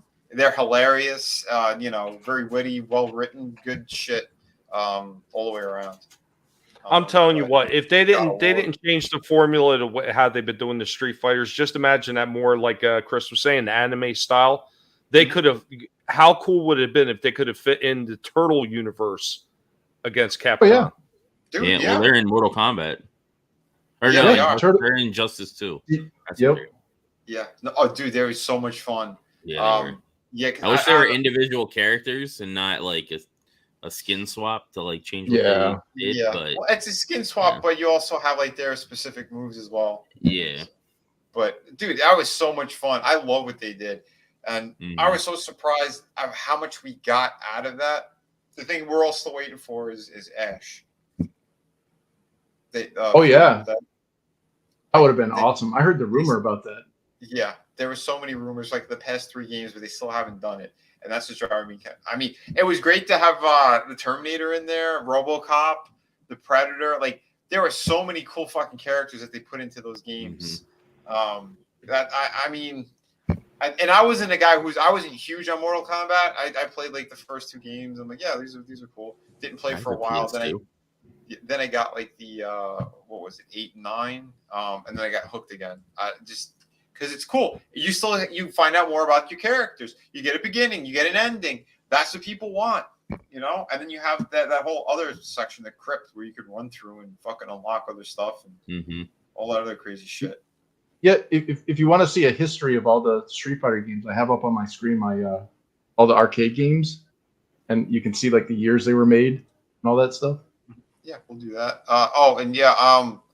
Pale Rider, he popped in as well, man. How you doing, brother? Yeah, we talked about that a little bit on E-Type stream last night. The Boys is insane. I watched the first 3 episodes. I still I enjoy the shit out of that show. It's graphic as hell. It's insanity. But Billy the Butcher's still like my favorite character, and Homelander, because he's just fucking. Because it's psychotic. He's psychotic. He's a crazy piece of shit. But I mean, there's so much great stuff in that series. And yeah, they do both. They make fun of the woke and the ultra MAGA right bullshit. Yeah, nobody's safe. Yeah, nobody's safe, and that's fine. If you're gonna do it that way, go for it. I don't give a shit. If you just pick one side, then that's horseshit. So hit them all. Yeah. Yeah, I gotta say too, man. Kratos. Yeah, Soul Assassin. When Kratos was in Mortal Kombat, that was amazing. Only on the PS3. Yeah. Yep.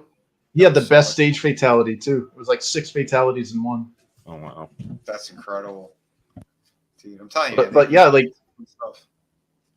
So here's your ugly first Street Fighter game, and like it's really bad. That is supposed to be Kenny's fighting, right? No, that's that's the guy that's on the cover of Street Fighter 2's title screen that punches the black guy. You know, the one that they had to lighten the skin because it was somehow racist. Yeah. So then we get the World Warrior, which came out in '91, which is kind of the one that's kind of started it all, because this was, I mean, this was a masterpiece when this came out, but it's slow as shit by today's standards. Mm-hmm. Well, yeah, I remember and then playing them in the arcade. Yeah, so then this came out, and this was the first time you could actually do mirror matches and have like Ken Red Gi versus Ken Purple Gi, or Guile Green versus Guile Brown. You know, right? And plus you could play the 4 Shadow Lord bosses. So that was pretty badass. Yeah, and then this one, the hyper fighting where they sped everything up. And this was actually based off of a hack. There was a Chinese hack board of Street Fighter 2 Champions Edition called the Rainbow Edition, and it showed up on a couple of like pizza parlors or whatever in the States, and it was like super fast, and like fireballs were going every direction, things were going everywhere. They called it Rainbow Edition because the logo looked like a rainbow instead of it being pink and yellow or whatever. But yeah, that was kind of where they started with that, and then this is where they added in Cammy and Fei Long and T-Hawk and DK. It was a Super Street Fighter, and then this was the most irritating arcade version of Super Street Fighter. They basically just did all that Rainbow Edition speed stuff to the Super Street Fighter 2. So you had those 4 new characters, but like everything was like freaking sped up to shit. Yeah, Street Fighter 2 is my favorite. And then here's the anniversary one that came out in 2003, and it's basically kind of a rebalanced graphics. Or I don't know if the graphics are the same. It might be a little bit improved. Like Ken's boat now in the background doesn't have the weird guy in the trench coat wanking himself. They have the guy in the blue shirt doing the gorilla pound. And then they had the Zero series. So Street Fighter Zero or Street Fighter Alpha in the West was basically my favorite series because it was where they started getting into anime and stuff. But it was also an attempt to kind of retcon Street Fighter 1. They're like, no, it's not. There was no Street Fighter 1. It was Street Fighter Alpha or Street Fighter Zero, and this is the true like. Please ignore the original Street Fighter. Play this instead. And I thought it was a much better game. In fact, because the way that they animated these characters were so beautiful. Yeah, I love Cammy in that outfit. And again, she's got pants, and that's fine. The way that they did this was incredible. I absolutely loved it, man. Yeah, and the new characters weren't like freaky weird or whatever. Like they were, some of the Final Fight characters mixed. Yeah, it was. I don't know. I thought the Alpha series was amazing, especially Alpha 3 here. Yeah. But then they started making, in my opinion, some mistakes, and that was New Generation, and that was this one where the arcade cabinet literally didn't even say Street Fighter on it; it just had the number 3 or the Roman numeral 3. People were like, "What?" Or the letter. I think it was written out in English. It just said 3. And people were like, what the hell is this? There's no Ryu. There's no whatever. So a later revision actually added Ryu into it.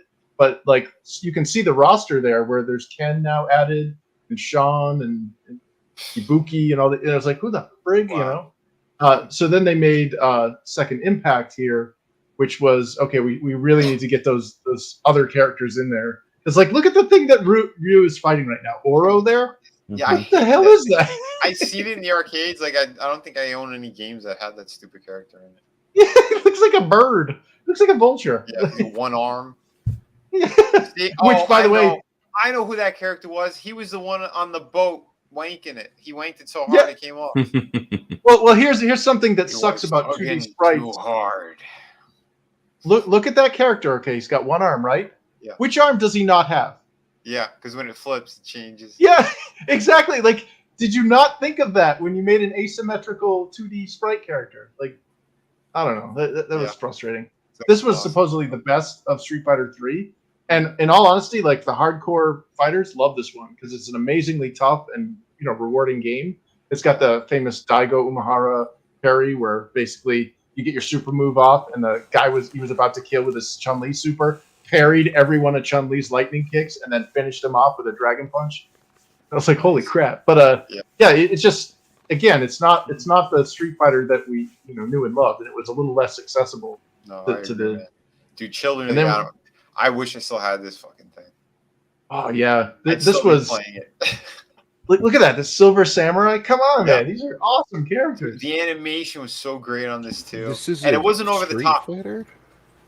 No, Capcom just made an X-Men game. Then they did a crossover. Okay. It was Street Fighter versus X-Men. Wait, yeah, here it is. I didn't know X-Men about that. Yeah. And they are so incredibly hard to find. I remember just a few years ago, like one was going for, I don't know, close to $15,000 or something. Holy shit. Yeah. Oh, it's insane. Wow. It's insane, man. And then they got Marvel Superheroes, which is instead of it just being the Children of the Atom, now you can play as non-X-Men characters. Right. So like there's the Hulk, Juggernaut's in there. It's freaking awesome. Yep. I missed all these Marvel games. But this is amazing. Was so good. Juggernaut took up like half the board.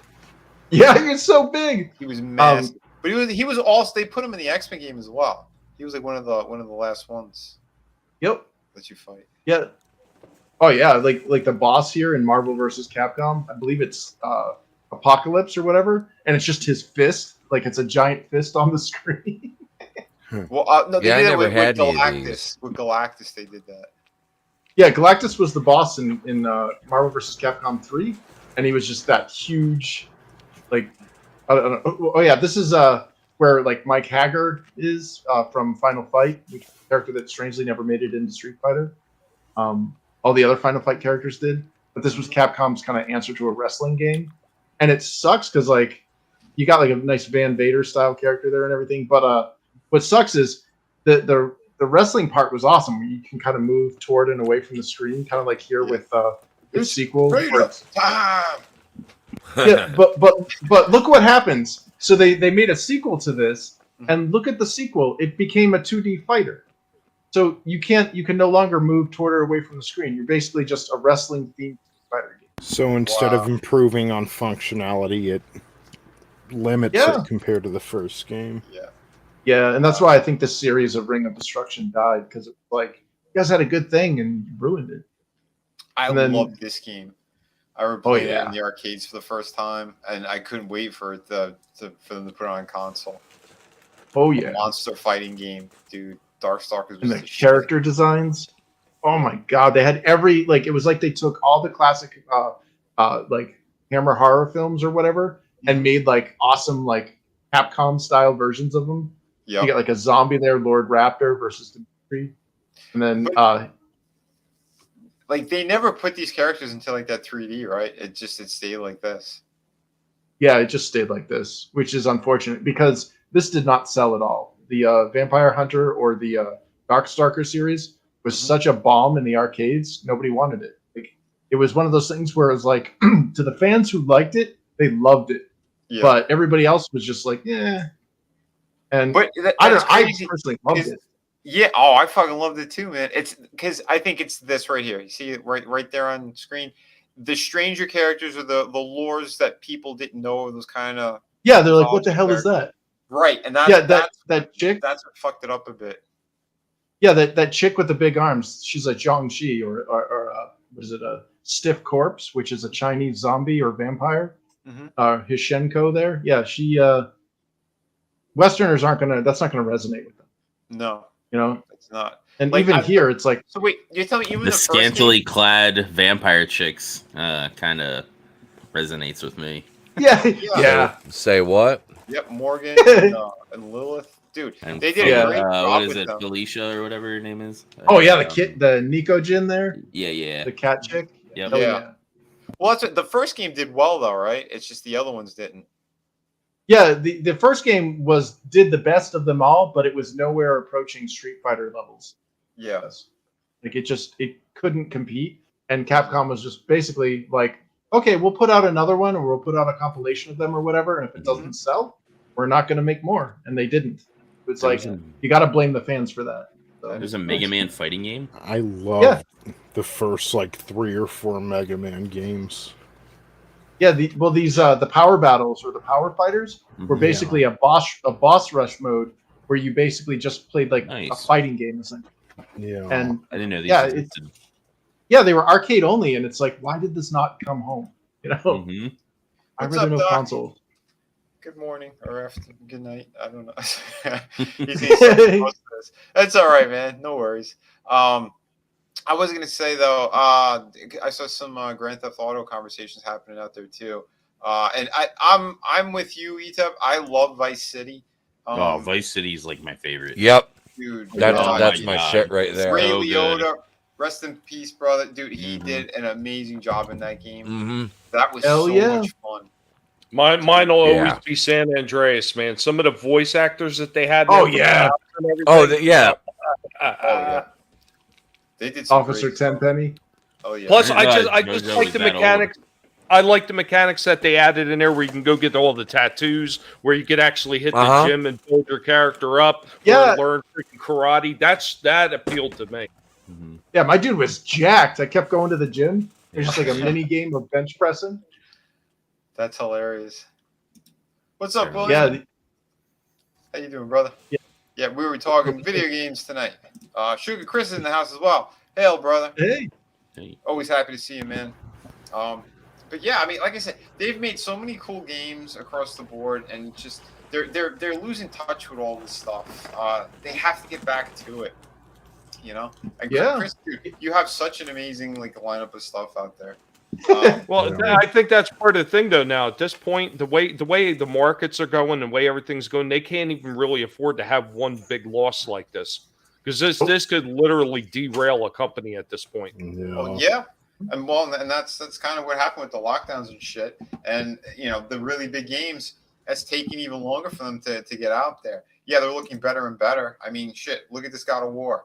This is insane. I am looking forward to it still. I know there's lots of worries of wokeness, but that previous one was so much damn fun. And I do want to see where they go with the rest. See, God of War is a series I always wanted to get into. Wasn't it exclusive to either Xbox or PlayStation at one point? PlayStation. Yeah, I had an Xbox 360 and the Red Ring of fucking Death when this first came out. Oh. Hated that. Oi! But I got it for Mass Effect because I wanted to play Mass Effect so bad. Oh, yeah. I loved the first two. The third one broke my heart. The third one was terrible. Well, the ending of the third one was terrible. Yeah, the last hour of that game completely undid the other two games and all previous experience. But this is just so gratifying. Every time that you grab one of those creatures, you can rip them apart with your bare hands. The move set that he's got that axe that works like Thor's hammer. It can come right back to him. So much cool shit that they put into this game. It's straight up. Fighting the Valkyries was my favorite part. The Valkyries, up until that last one, holy shit! Oh you had to kill 9 of them, and then the 10th one, the Valkyrie Queen, you got to fight her in a specific spot. But it wasn't you take the decapitated. She had a bunch of. She had you took their heads and put them in the chairs, and then it brought her out. But she had move sets of a couple of the different Valkyries, so you had to realize which move sets that she was using from the other Valkyries, and then adjust basically. But which one was king? But you could always see the fix that they put in there because I had that bitch at a hairline. Oh, I did a couple times too. I had a special. I went ahead and I got it because someone said that they had it built into the game. You could have infinity stones in this game. They had their they had their versions of it, and you could put it to the axe, and all you need is 3 of them. And he does this power blast after this certain move set that he does, and it doesn't matter what's on the board, it'll hit it, and it takes giant chunks of energy away.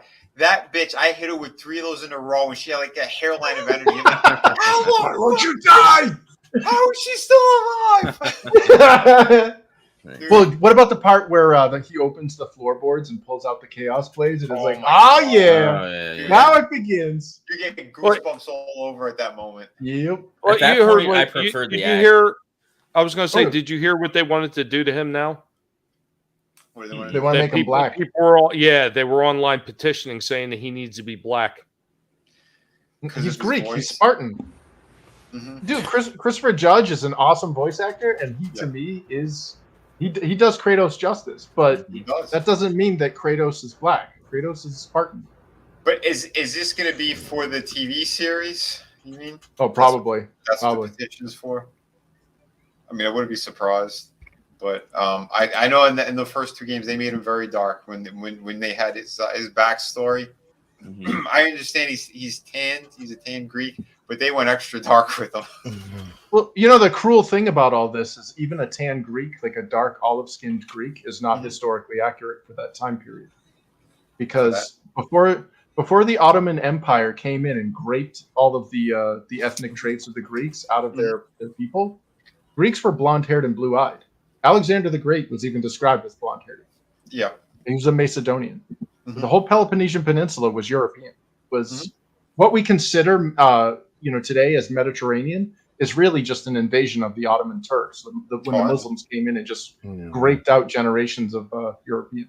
Yeah. Yeah. Well, that was their old motto. If you couldn't bleed them out, you breed them out. Yeah. Yep. Well, that's what they were doing because from Milan, right underneath Milan, going all the way down into Greece. They're a lot of people don't know this, but I can't say it on air. Yeah, I know. Let's just say there's some bad slang that they throw towards people like that. So mid and northern Italians and up, they're deemed some kind of aristocrats compared. We'll put it that way. Yeah, no, they get very snobbish and dickish because then there's the different dialects and stuff. So if you don't know, super proper Italian and you speak like, Mountain Sicilian or something like that, they'll like berate you. They'll Oh damn! pretend like they don't even know what you're saying. Like it's another language altogether. It's like these people that like the snob level goes off the charts. So it's crazy, dude. It's absolutely crazy. At least we There's can all also the- agree that America invented racism. Yeah. Apparently, it's Right? But not only that, but like there's this big misconception that Greece, like as a country, existed. Yet that like Greece as a country is a modern thing. Same thing with Italy.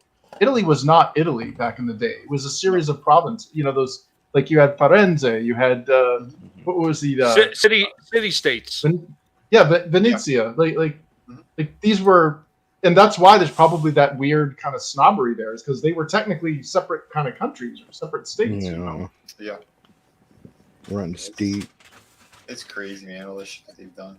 Not to change the subject, but bringing it back to Capcom real quick, because number one, I think Capcom is a great company. They've made good games that I've played my entire life. So much stuff that I love that Capcom did. DuckTales. Has anyone on this panel like played and beaten Resident Evil 7 and then Village? Yes. I wouldn't go near those games. I think I think it was genius what they did with Ethan, Chris, because I did not like Ethan as a character at all. And then at the very end of 8, it fucking makes sense. Everything makes sense. And it's genius how they did that. Yeah, because he gets messed up. He gets messed. Yeah, you ever notice how like he gets like a screwdriver through his hand, and it's like nobody's gonna recover from that. And then all of a sudden, his hand gets comes his back. hand cut off, and he pours first aid sprayed on it and glues and it comes back. on. Well, the first one, he gets his hand chopped off and he staples it back together. Yep, but it makes and it's like, how does that work? All of that, it's explained at the end of 8. Yep, it's fucking mind blowing. Like holy fuck! Yeah, it's why he never bleeds out or anything. Yeah. Well, wasn't he that mold fucking virus? Some shit.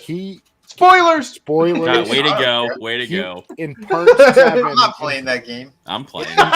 In part 7, when Jack finds him and like knocks him out, and then you wake up in the house, he died there, and Ethan's been dead since. But the Megamycete consumed his body, and he was basically a living,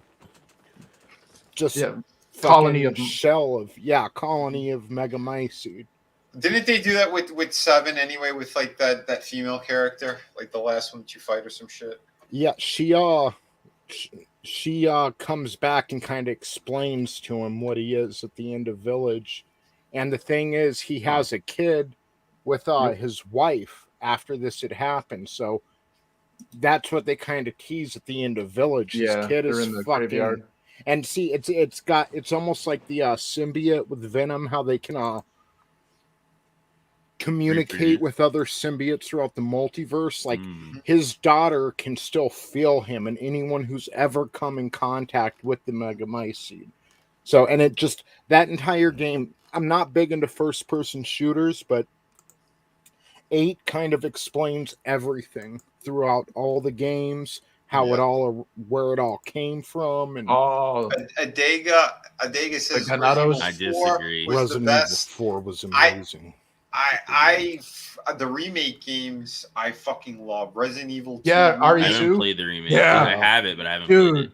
That is the RE2 best remake game. is amazing.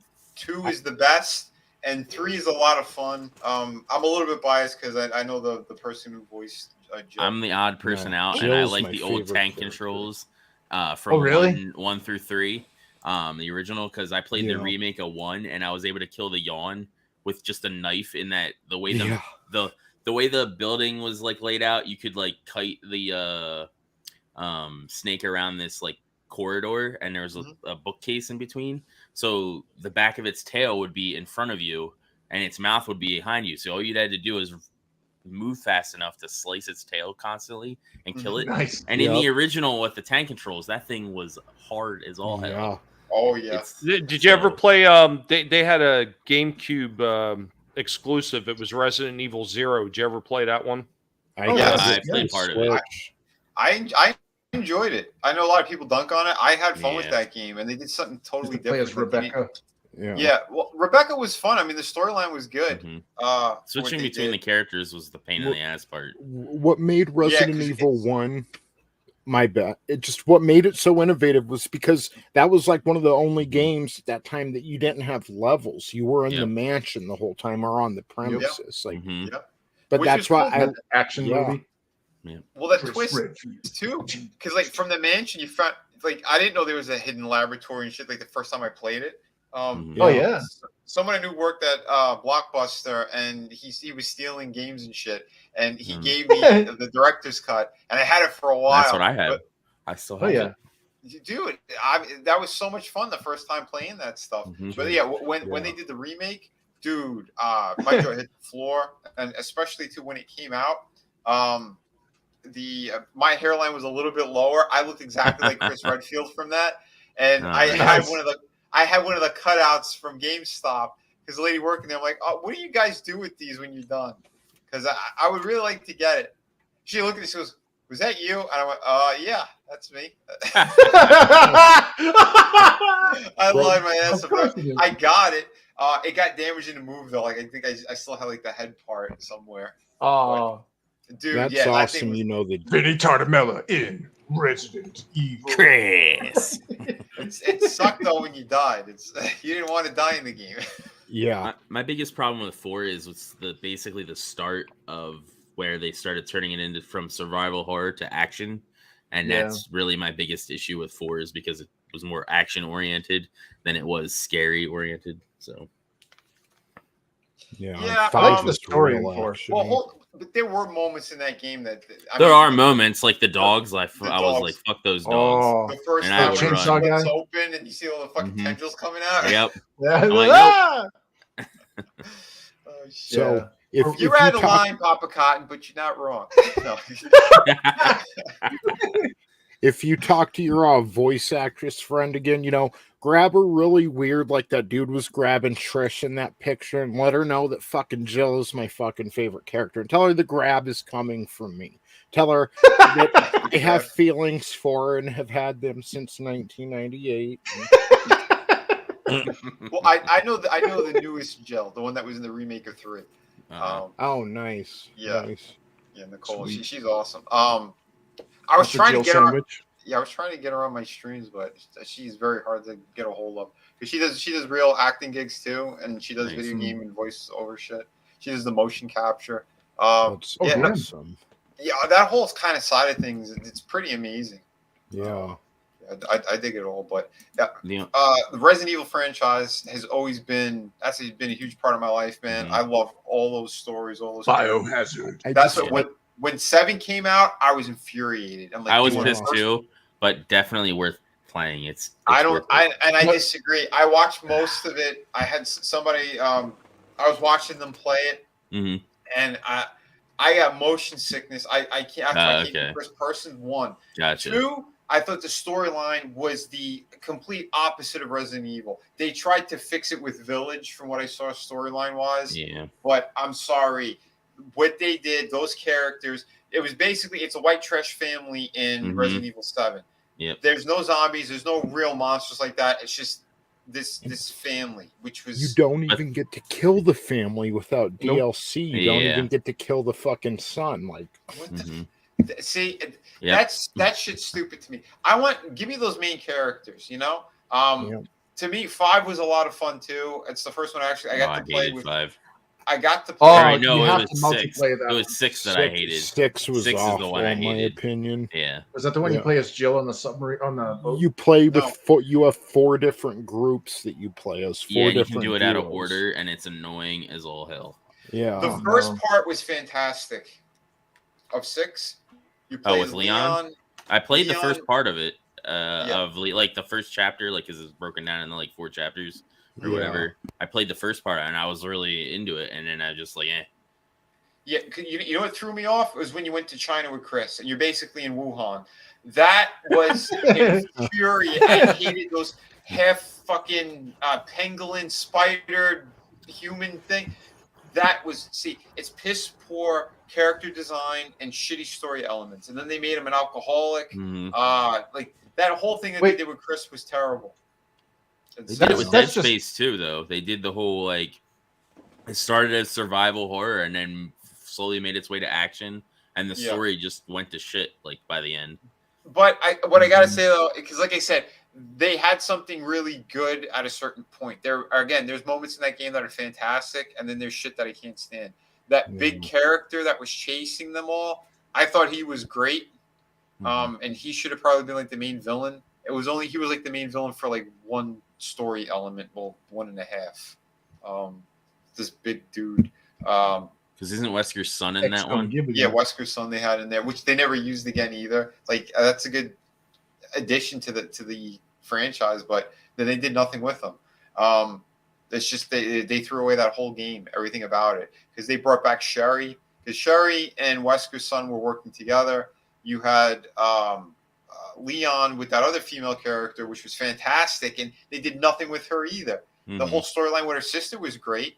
What they had, how Ada, I like how they made Ada attached to everyone's story. That was fucking cool. And then you could play as her after you clear the other ones out. Like there were elements I really liked, but you're right. There's certain story elements that sucked, and there's certain chapters I never wanted to play through because I hated the level designs. Yeah. The character designs were shit. There's so much they could have done, and they dropped the ball. But I think for them scrapping it completely and doing 7. That was a mistake for the story itself. That's why I'm happy that they did the remake games, because the remake games have been fucking fantastic. Yeah, I hope they go back to third person. I hope you told your story with 7 and 8. It was kind of its own story within the story. Now I hope they kind of go back to what made the game a hit in the first place. They have to. I heard the rumor is they're doing a remake of 4 as well. I heard that too. And that VR looks good. Did you guys see that? The Resident Evil 4 in VR? Yeah, I would throw up all over the place. Yeah, I really wish VR didn't make me puke, because I saw 7 in VR, and like I was generally like weirded out, and that took a lot, because like horror games don't scare me, they just annoy me. But that game freaked the shit out of me in VR. Yeah, I had a friend who played I didn't play it in VR, and it scared the shit out of me. I was jumping all over the place. But you can like open up the fridge, you see a bunch of crap in there, and then you hear a voice to your side. You turn it on. You know? Yep. I did that shit on stream, on camera, jumping. Oh Jesus! Dude, yeah, I had a friend who played. Her and her brother played it with the VR, and they both freaked the fuck out. And again, it's shit like they're not normally like that. I play a ton of video games. Well, the multiplayer ones that were available, we cleared the shit out of so many games, and never had like those big moments. Maybe one like a jump scare thing. She said with that one, like she was like a cat. If you try to throw a cat into water, we like jump on the ceiling, you know. Which was some pretty funny shit. The only reason I want to play Village is because of big titty vampire chick. That's yeah. That's the only reason I want to play it. Okay, here's some more inside baseball. Yeah, that character's really cool, and I like the 3 sisters or whatever they're with. So one of the sisters is played by the one who voiced and did the motion capture for Jill. Oh, cool. She played one of those, which was awesome because they liked her so much they brought her back. Yeah, that whole area in the game was kind of a throwback to the first Resident Evil 2. It kind of felt like you were in the mansion and parts of that castle. Nice. We got something cool here, Liam. I mean, you can pop on it. The link is in the group chat. But yeah, this is the new project that he's working on, which is fantastic. Is that a scythe I see? Yeah. I'm back to Corbin. I'm sold. Yeah, these like murder dolls, dude. This is the one that they're doing in a month. Yeah, what are you waiting for, Liam? Get on here and talk about this wonderful new project. Robert Loggia approves. He's about to go to lunch. He just wanted to show off. Okay, all right, yeah, no problem, man. No problem. You're going to lunch, Liam? Awesome. What's her name? Yeah, but this looks amazing, and yeah, she's been working her ass off on it. This whole concept is so fantastic, but.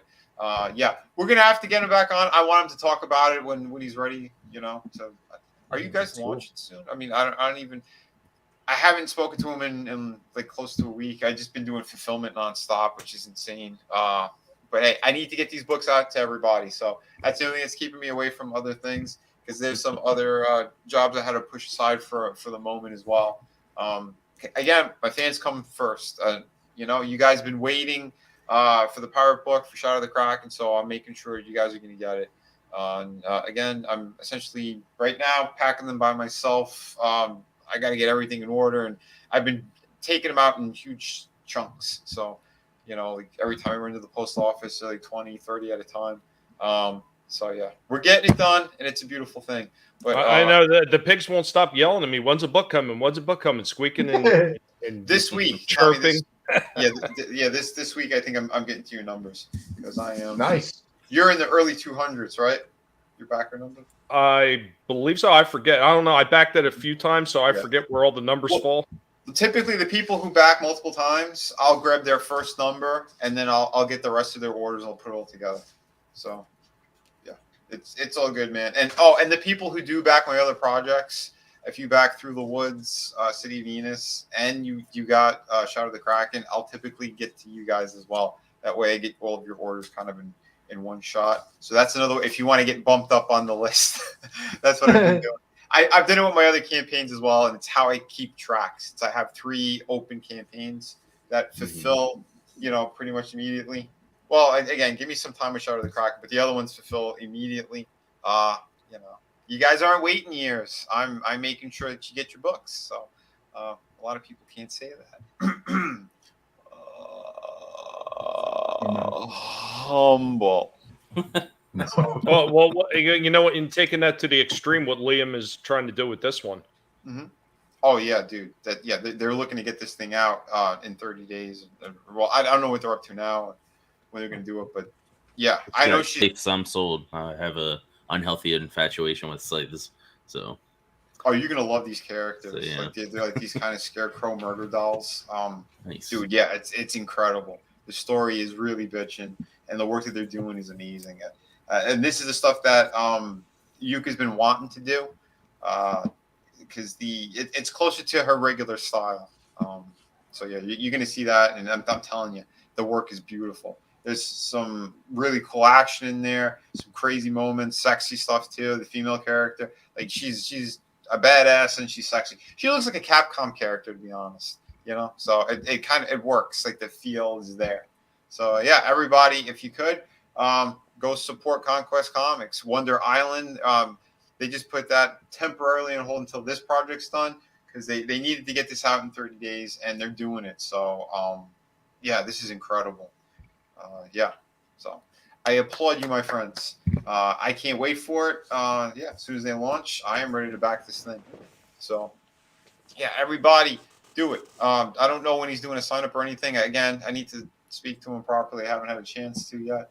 But yeah, and remember, stay away from all the douchey people who spread lies and all they want to do is hurt other creators.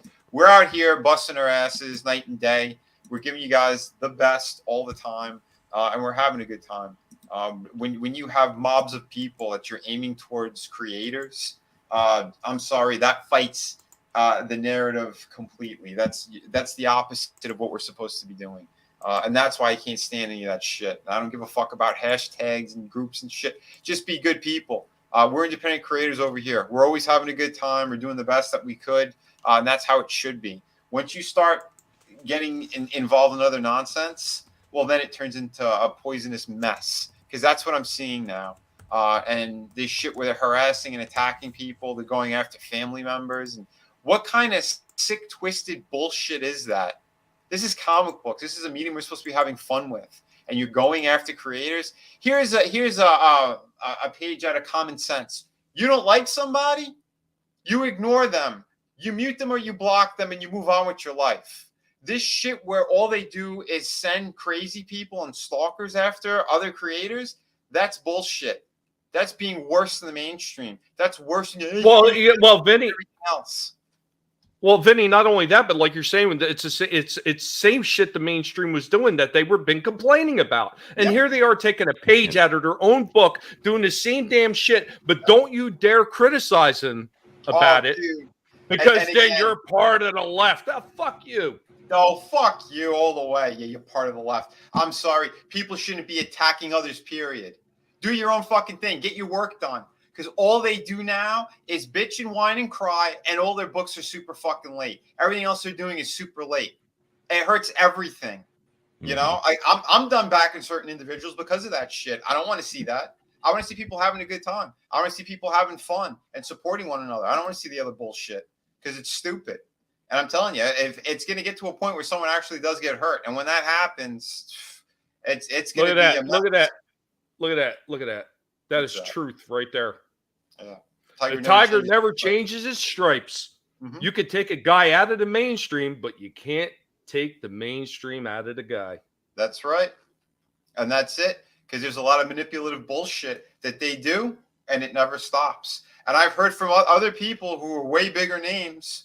I know what their views are on shit. I've seen it, and trust me, they don't like it either. But a lot of them still comply.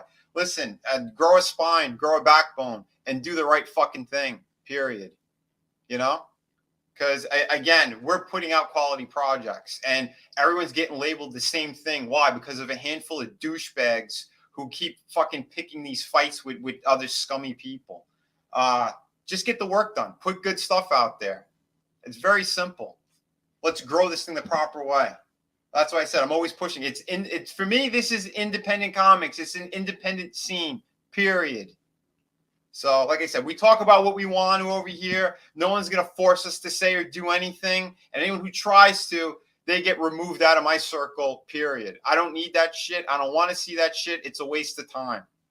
Dude, with everything else that's going on in the world, this is what we have here. We have escapism. We have fun. And that's it. These companies that are extra woke, or that people, again, like the Star Wars shit. Like, I'm doing parodies whenever I do the Hans Cock fucking videos and all those reviews and shit. That's a parody making fun of the people who all they do is bitch and whine. I hate Star Wars, but I'm going to watch it so you don't have to. Get the fuck out of here. You're a shill and you're giving We've got to call it out, guys, because if we don't call it out, nobody else will, or nobody will know what's going on. It's like, dude, we've been doing this shit for how many years? Yeah. I think people understand what the fuck's going on at this point. Like, I got the limited edition. That's the whole thing. That's the whole thing. Oh, yeah, go ahead, Tony. Go ahead. I got the limited edition popcorn bucket, so you didn't have to, Draven. There you go. There you go. But no, that's the same thing that we've all been talking about. War. All of us have been talking about ETEP, Tony, Chris, Draven, Vinny. I mean, all of us have been talking about these people, these ignorant bastards that sit there and they tell you how bad the mainstream media is and how terrible these companies are. And then what are they doing? They're the first ones in line watching this shit, buying their products, freaking sitting there ranting and raving about how terrible it is. Well, why did you go to watch it in the first place? You've been saying for years how bad these companies are. Well, how much more full of shit can they be? Look at what Razorfist said about it. Razorfist freaking summed it up perfectly. He's like, the opposite of love isn't hate, it's apathy. And I'm apathetic of shit to all of this garbage. Like, I'm not watching Obi-Wan. I hear people like bitching about it all the time. Like, we know it's crap. We've seen all the other stuff. Why do you want to keep giving it attention? Razorfist it's is gone. the truth. Yeah. Hell yeah. Love that guy. They want to keep feeding it, and then they wonder why it won't die. Well, because you're giving them your money, you're giving them your time. Yep. And again, and a lot of them too, they have stock in Disney. I mean, the people who bitch and cry and whine, they're sitting there secretly going, "Oh, I hope it goes up. I hope it goes up." I mean, get the fuck out of here, hypocrisy, dude. Hypocrisy across the board. But I'd say if you want to make some money off the company too, I get it, but then don't preach that shit. Yeah. Then don't preach it. It's how they profit. Yeah, it's right there, brutal. I love it, man. This tastes horrible. Nom nom nom. Well, if you eat at it, if you eat it, all the people that are sitting there watching the Disney products and all the other stuff and reading shit and buying shit that they don't like and saying how big of a trash fire it is. Well, when you eat out of Amber Heard's ass, that's what you get right there. What Brutal's talking about. Yeah. We should be propping up shit that we enjoy, stuff that's good, and pushing that. That way, the other stuff gets ignored. Yeah. Oh, dude, that's what I'm saying, man. That's why don't put all your time and energy into garbage that you don't like, whatever. I'll continuously make fun of those people. I'll see if it picks up a little bit more, but because Hans Cock is it's funny to do. I'm gonna just start doing reviews as well as good old Hans Cock movie reviews. television series. We'll have some fun with it, but yeah. And I do urge anybody, if you guys haven't yet, Chris's book is fucking epic. I'm waiting until I get yours to unbox his that I have. Oh, So sweet, man. and I'll do them both yeah. at the same time. Yeah, well, let's just jump into it right now, too, man. Chris, tell the good people why they should be back in your book, because this thing is beautiful, man. It's glorious. Oh yeah, man. 203 backers can't be wrong. Woohoo! Nice. That's right, man. Yeah, I started this because I got depressed as shit over what happened to the mainstream hobbies that I once enjoyed. They got hijacked. And, they basically told me they didn't want me to be their customer anymore. So I said, okay, fine. I'm now, what can I look at? Well, I looked at a bunch of people for years that were just complaining about all the shit that's in media. But we just went through that tirade. We know what happens. It's just a perpetuating hate machine. I thought, well, what could I do? What could I do to improve things? Well, I could make shit that I actually enjoyed working on when I was a kid. So Infinitale was a role-playing game system I built back in the early 90s. So it's like 30 years old, basically.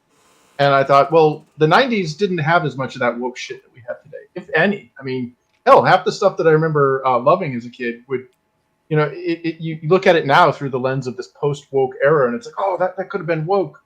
But it's like, no, this is just innocent escapism. The fantasy that we enjoyed, all the stuff from, basically my teenage years.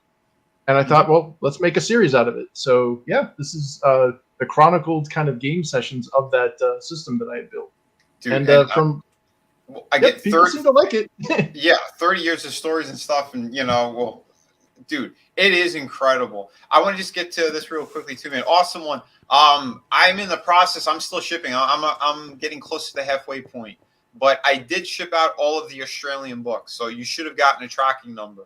So check your emails. I think that's one thing that a lot of people miss out on is, just because when I used to ship out toys all the time, when I was selling stuff on my eBay store constantly, like most people just don't realize how much actually goes into packing up all these damn things, making sure that you get all the names right for the shipments that are going out, and then get them all together and then take them to the post office. I mean, you can only ship out as many as you can do by yourself per day, and there's a bit to it. It's not like just throw it in there and ship it out. I mean, if you have a label maker, it helps. But I know I didn't have a label maker, so everything I did when I shipped, I had to take it down to the post office and do it there.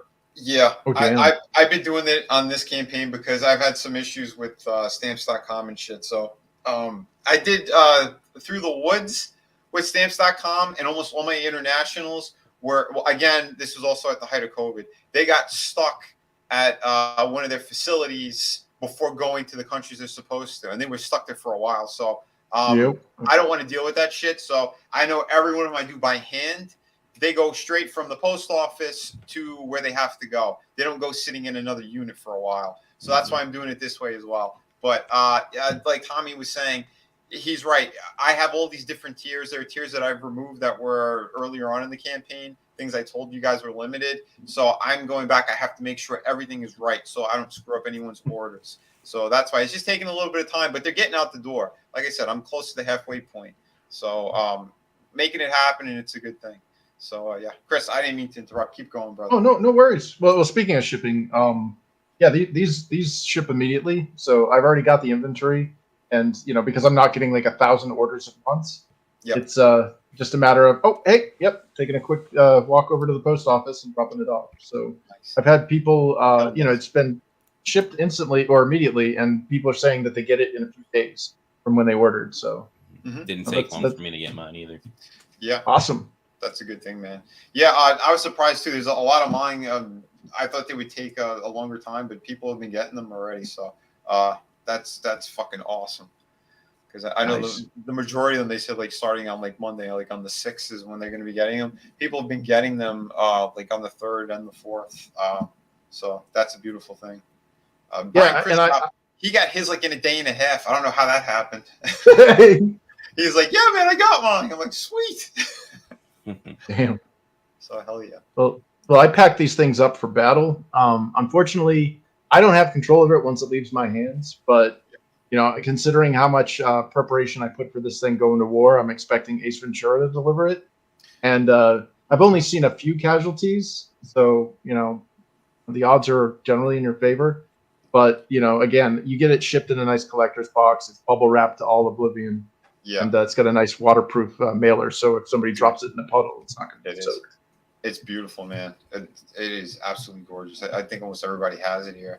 So what you're saying, if it gets dropped off at Ron Perlman's address, it's going to be protected from all the puddles. There'll be gash puddles. He's gonna take a little razor blade and make little gashes all over the box and fucking with his micro penis. Oh, because it's that good. So I'm gonna have a Ron Perlman endorsed shipping box. It'll be like a little sticker. No, I didn't mean it. No. If you've seen his ex-wife, I think I'd rather fuck a cardboard box. Yeah. You're not wrong. Oh man. Shit. Nelson, he ate the purple berries. Okay. Be careful. Oh man. But yeah, dude. These books are amazing. We're working very hard on all of them, and and we're gonna keep trying to have a good time here. So again, that's why we preach positive stuff.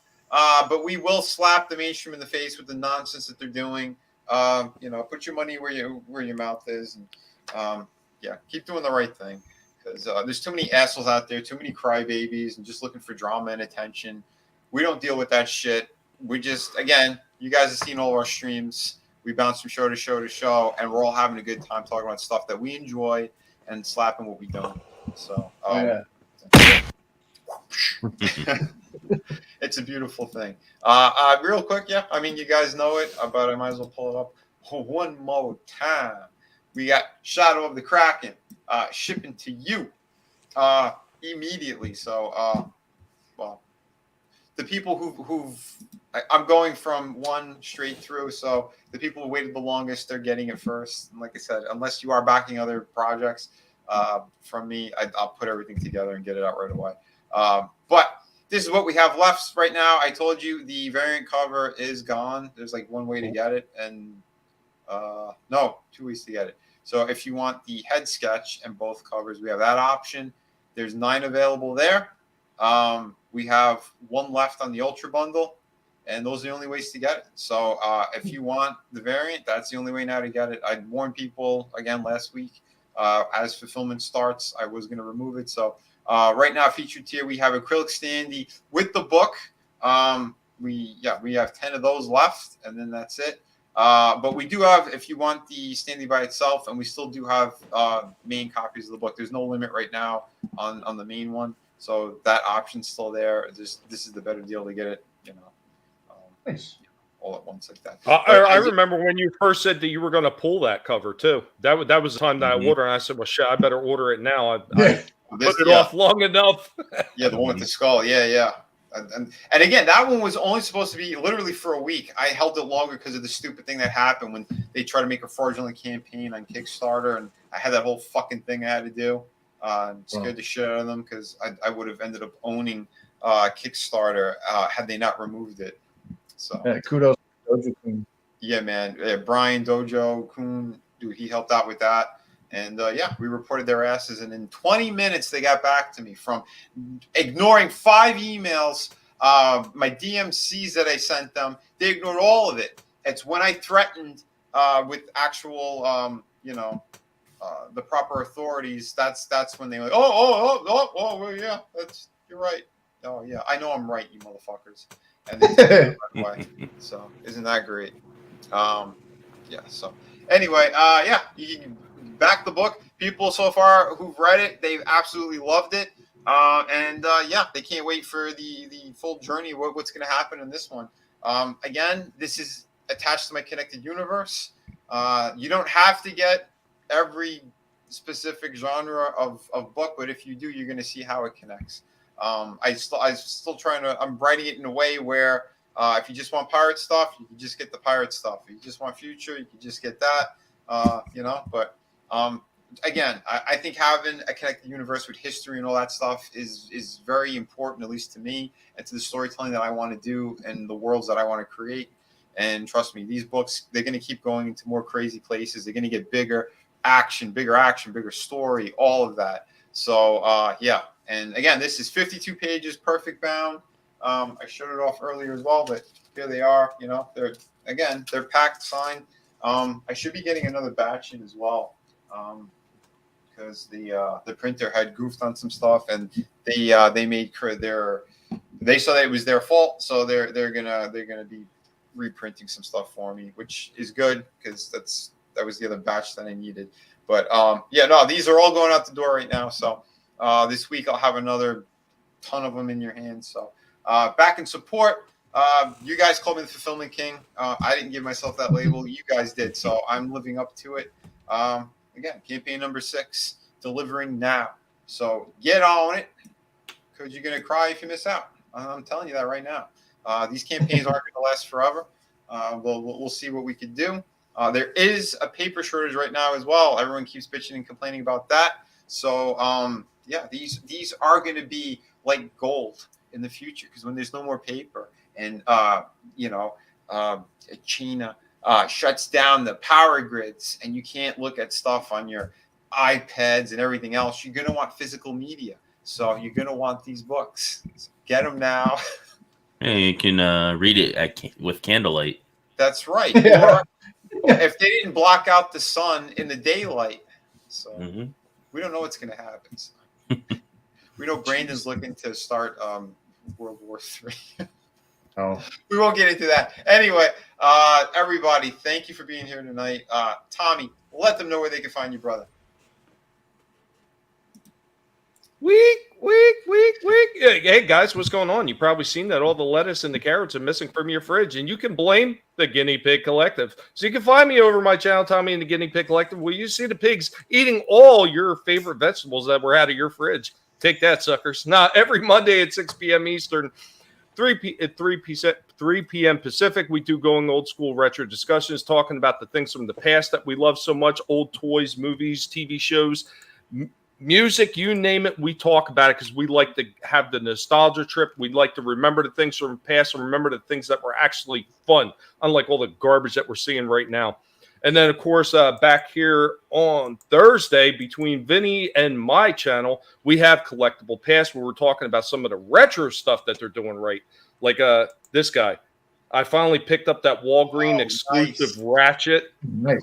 I got a used one that was in perfect shape that was just on a display on somebody's shelf, so I got it at a fairly good price. So, yeah, man, I can't wait to show this one off. And if some of you guys have been paying attention, the other bad thing that I have going on is this BattleBot stuff. I must have about 15 different BattleBots now with the arena, and I do a bunch of short videos that I've been putting up on my channel. Yeah, those are cool, man.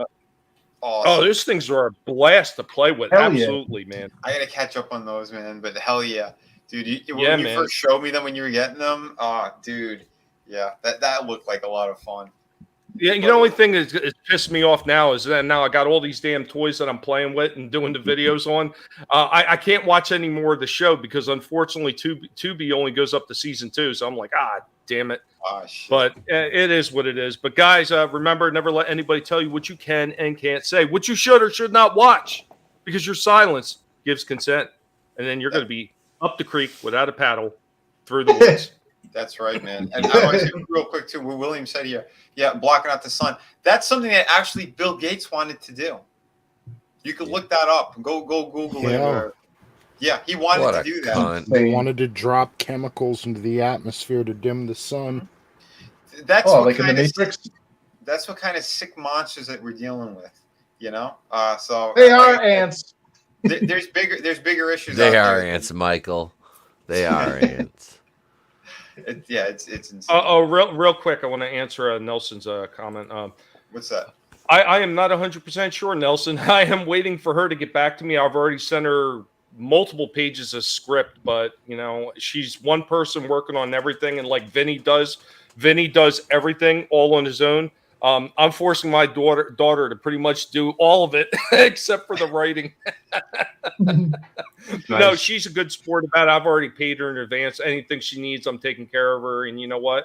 When she puts the work out that I know that she can, and she can do good work, man, it's going to do nothing but help improve her status with the artwork that she's selling, and maybe even commissions doing other stuff. Who knows where it could lead for her? So, hell yeah, man. Yeah, and we're gonna push and promote that because again, Tommy's good people, and that's what we do here. We promote the best of the best, and if you guys haven't yet, go subscribe to my man right here. He's going at Scumbag UTEP right there, but it's actually the place to be reviews ETEP.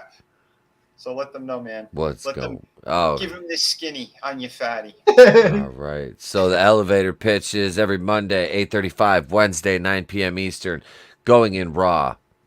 Me, Tony, Vinny, Red, and Chris, the Horseman, on Monday night, 9 p.m. Me and Tony have a rotating panel of guests, 2 member streams before each big show every week. And we're going to be switching over to more live streams and single release videos until my move is settled.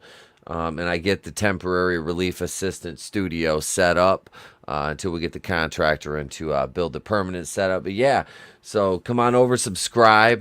You can join if you want to. If not, just subscribe and enjoy the content. Hell yeah, man. Do it. It's a great time. We go off the rails a lot, but tons of laughs. It's fun. It's always a good time. It's always a good time, brother. Trust me, once fulfillment's done, I'll get back to doing some more stuff as well, and we'll bring some more craziness over here. We do it from time to time, but Chris, my man, where can they find you, brother? Well, tomorrow night I'll be the fifth horseman on Going in Raw on ETEP's channel. I'm also on Twitter at Infinitel Comic. And we just passed the 900 follower mark, but I'm still waiting for something that I've ordered to come in so that I can announce the drawing for the giveaway for that. In addition to that, I'm also heavily involved now working full swing in production for book 2. Last night on 80s Made Consumers stream, I kind of showed off some of the roughs and approach that I'm taking with kind of some different teams to see what we can get as kind of maximizing, trying to make book 2 the best possible. So I'm going to have some more information about that very soon. But I mean, plugging away. Dude, that's a beautiful thing, and yeah, man, I can't wait. Issue 2 is going to be amazing. I know a little bit more than they do, but I'll also be jumping on doing a piece for him as well. And yeah, it's man, fucking awesome. Hell yeah, man. We're gonna have a lot of fun.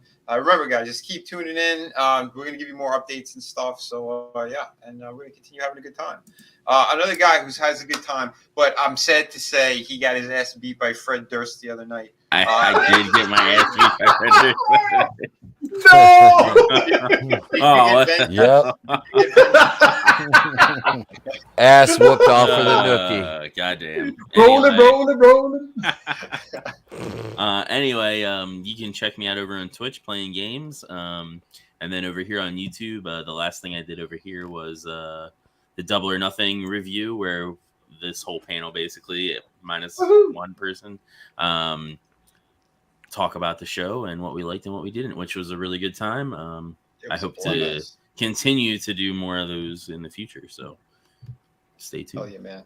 Dude, awesome. And our Resident Vampire. Yeah, Draven's I think the next pay-per-view is Forbidden Door. I don't know if I'll be able to do it. If I do it, it'll be after like it airs. Like be like the next available day that I'm free after it airs. Okay. Cool, man. Dude, yeah, that'd be awesome. If you want to do it again, I'm definitely down for it. Hell yeah. AEW, baby. Go subscribe. Do it earlier, and that way we're not up till like 2 a.m. Yeah. But yeah. That's a 5-hour pay-per-view, man. Oh, yeah. Dude, that was insane. But man, we had so many laughs. I wish we could have put that up.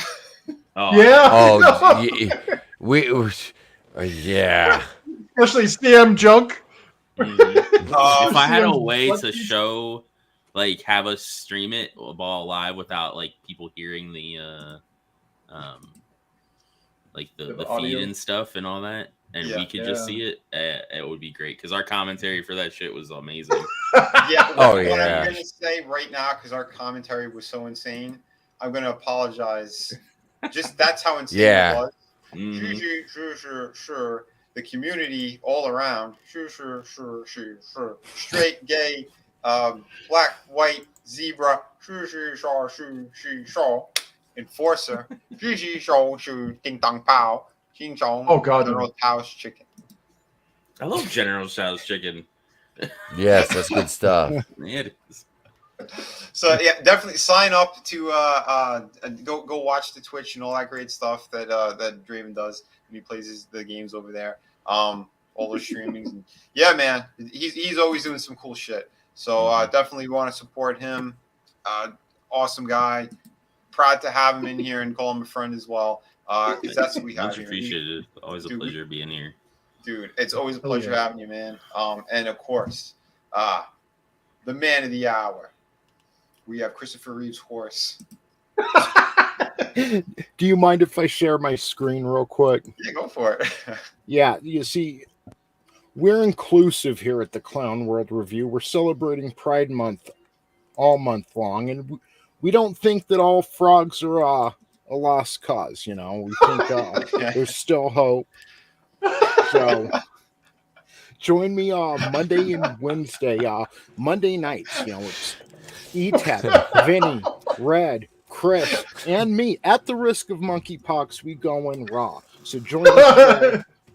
Yes. Going Rogue, Wednesday Night Live, whatever, you know, it has many names, but it's always a blast every Wednesday night. And then join us on Tuesdays over on the Clown World Review. It's myself, Tommy, Draven, ETEP, Vinny, and the ghost of Macho Man and Gorgeous George. It's the Look at me, baby. Macho Man's plowing my ass. He was so high on ecstasy. He didn't even realize I was Blick. He can't breathe because he's choking on it.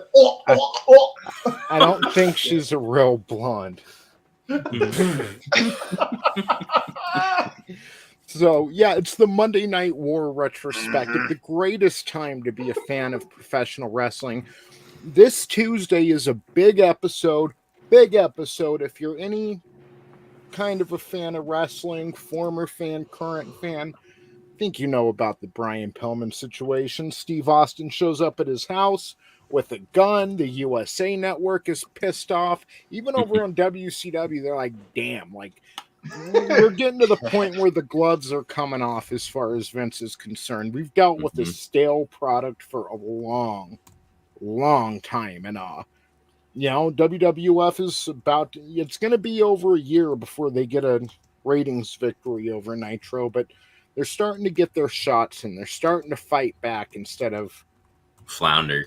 Instead of Leaf Cassidy and fucking what's it, Alex Porto? Yeah. We're getting more than Leaf Cassidy and Alex Porto. Thank God. How dare you insult the pug? Yeah, the pug. Yeah. We're actually getting names now.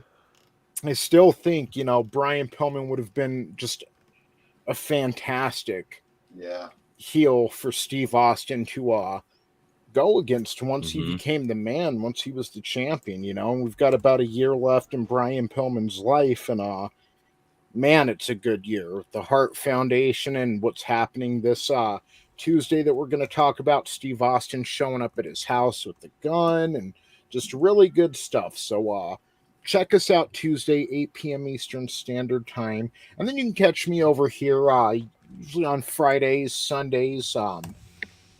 Just talking pop culture, talking about fun things with Vinny and friends. So check me out, the Clown World Review, and just chat. You guys rock, everyone on the panel. I love you, and can't wait. We're starting a new week next week, so always good times. It's gonna be a great time, and man, we love Tony, and go support his channel.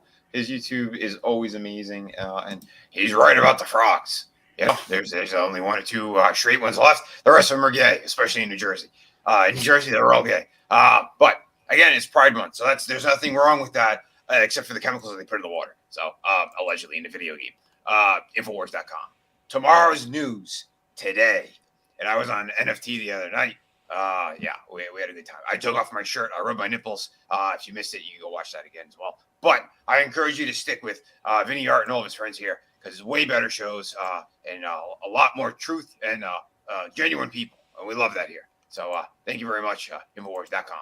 Get your vitality pills because you're going to need it in order to fuck them all right in the ass because that's what they deserve. Boycott everything related to Obi-Wan and all that crap. Thank you, everybody.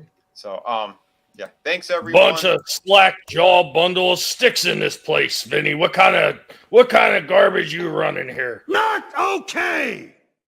Who would do such a thing? Son of a bitch.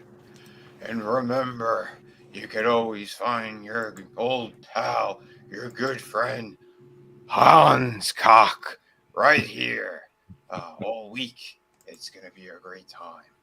We're going to have some more special guests on. People seem to really like Starcock as well. That's always a blast having the boss there, George Starcock. It's going to be a good time. So everybody tune in. I almost forgot to support Adega Outlaw. He's got a fantastic book over on Amazon right now, Evolution. So if you want the hardcover, this guy is a fantastic writer, an awesome friend, just a great person all around. So you want to give him some love, give him some support. Type in Adega Outlaw in the book section and Evolution. Go get his hardcover book. It's incredible. And get it while it lasts. It's not going to be there forever. That's right. It's not going to be a hardcover forever. That's right. It's not. So jump on it.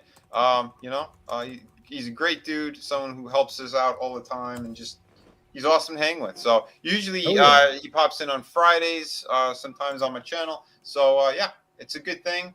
We have awesome people here. Back all the projects we showed tonight, and thank you everyone. This whole ride starts again tomorrow. Tommy is going to be hitting the retro stuff, followed by ETEP and us horsemen. It's going to be a blast. So check it all out. Thank you everyone for being here. We love you all. Remember, be kind to one another. The kick-ass while you create. Don't take shit from anybody, especially not what we talked about earlier.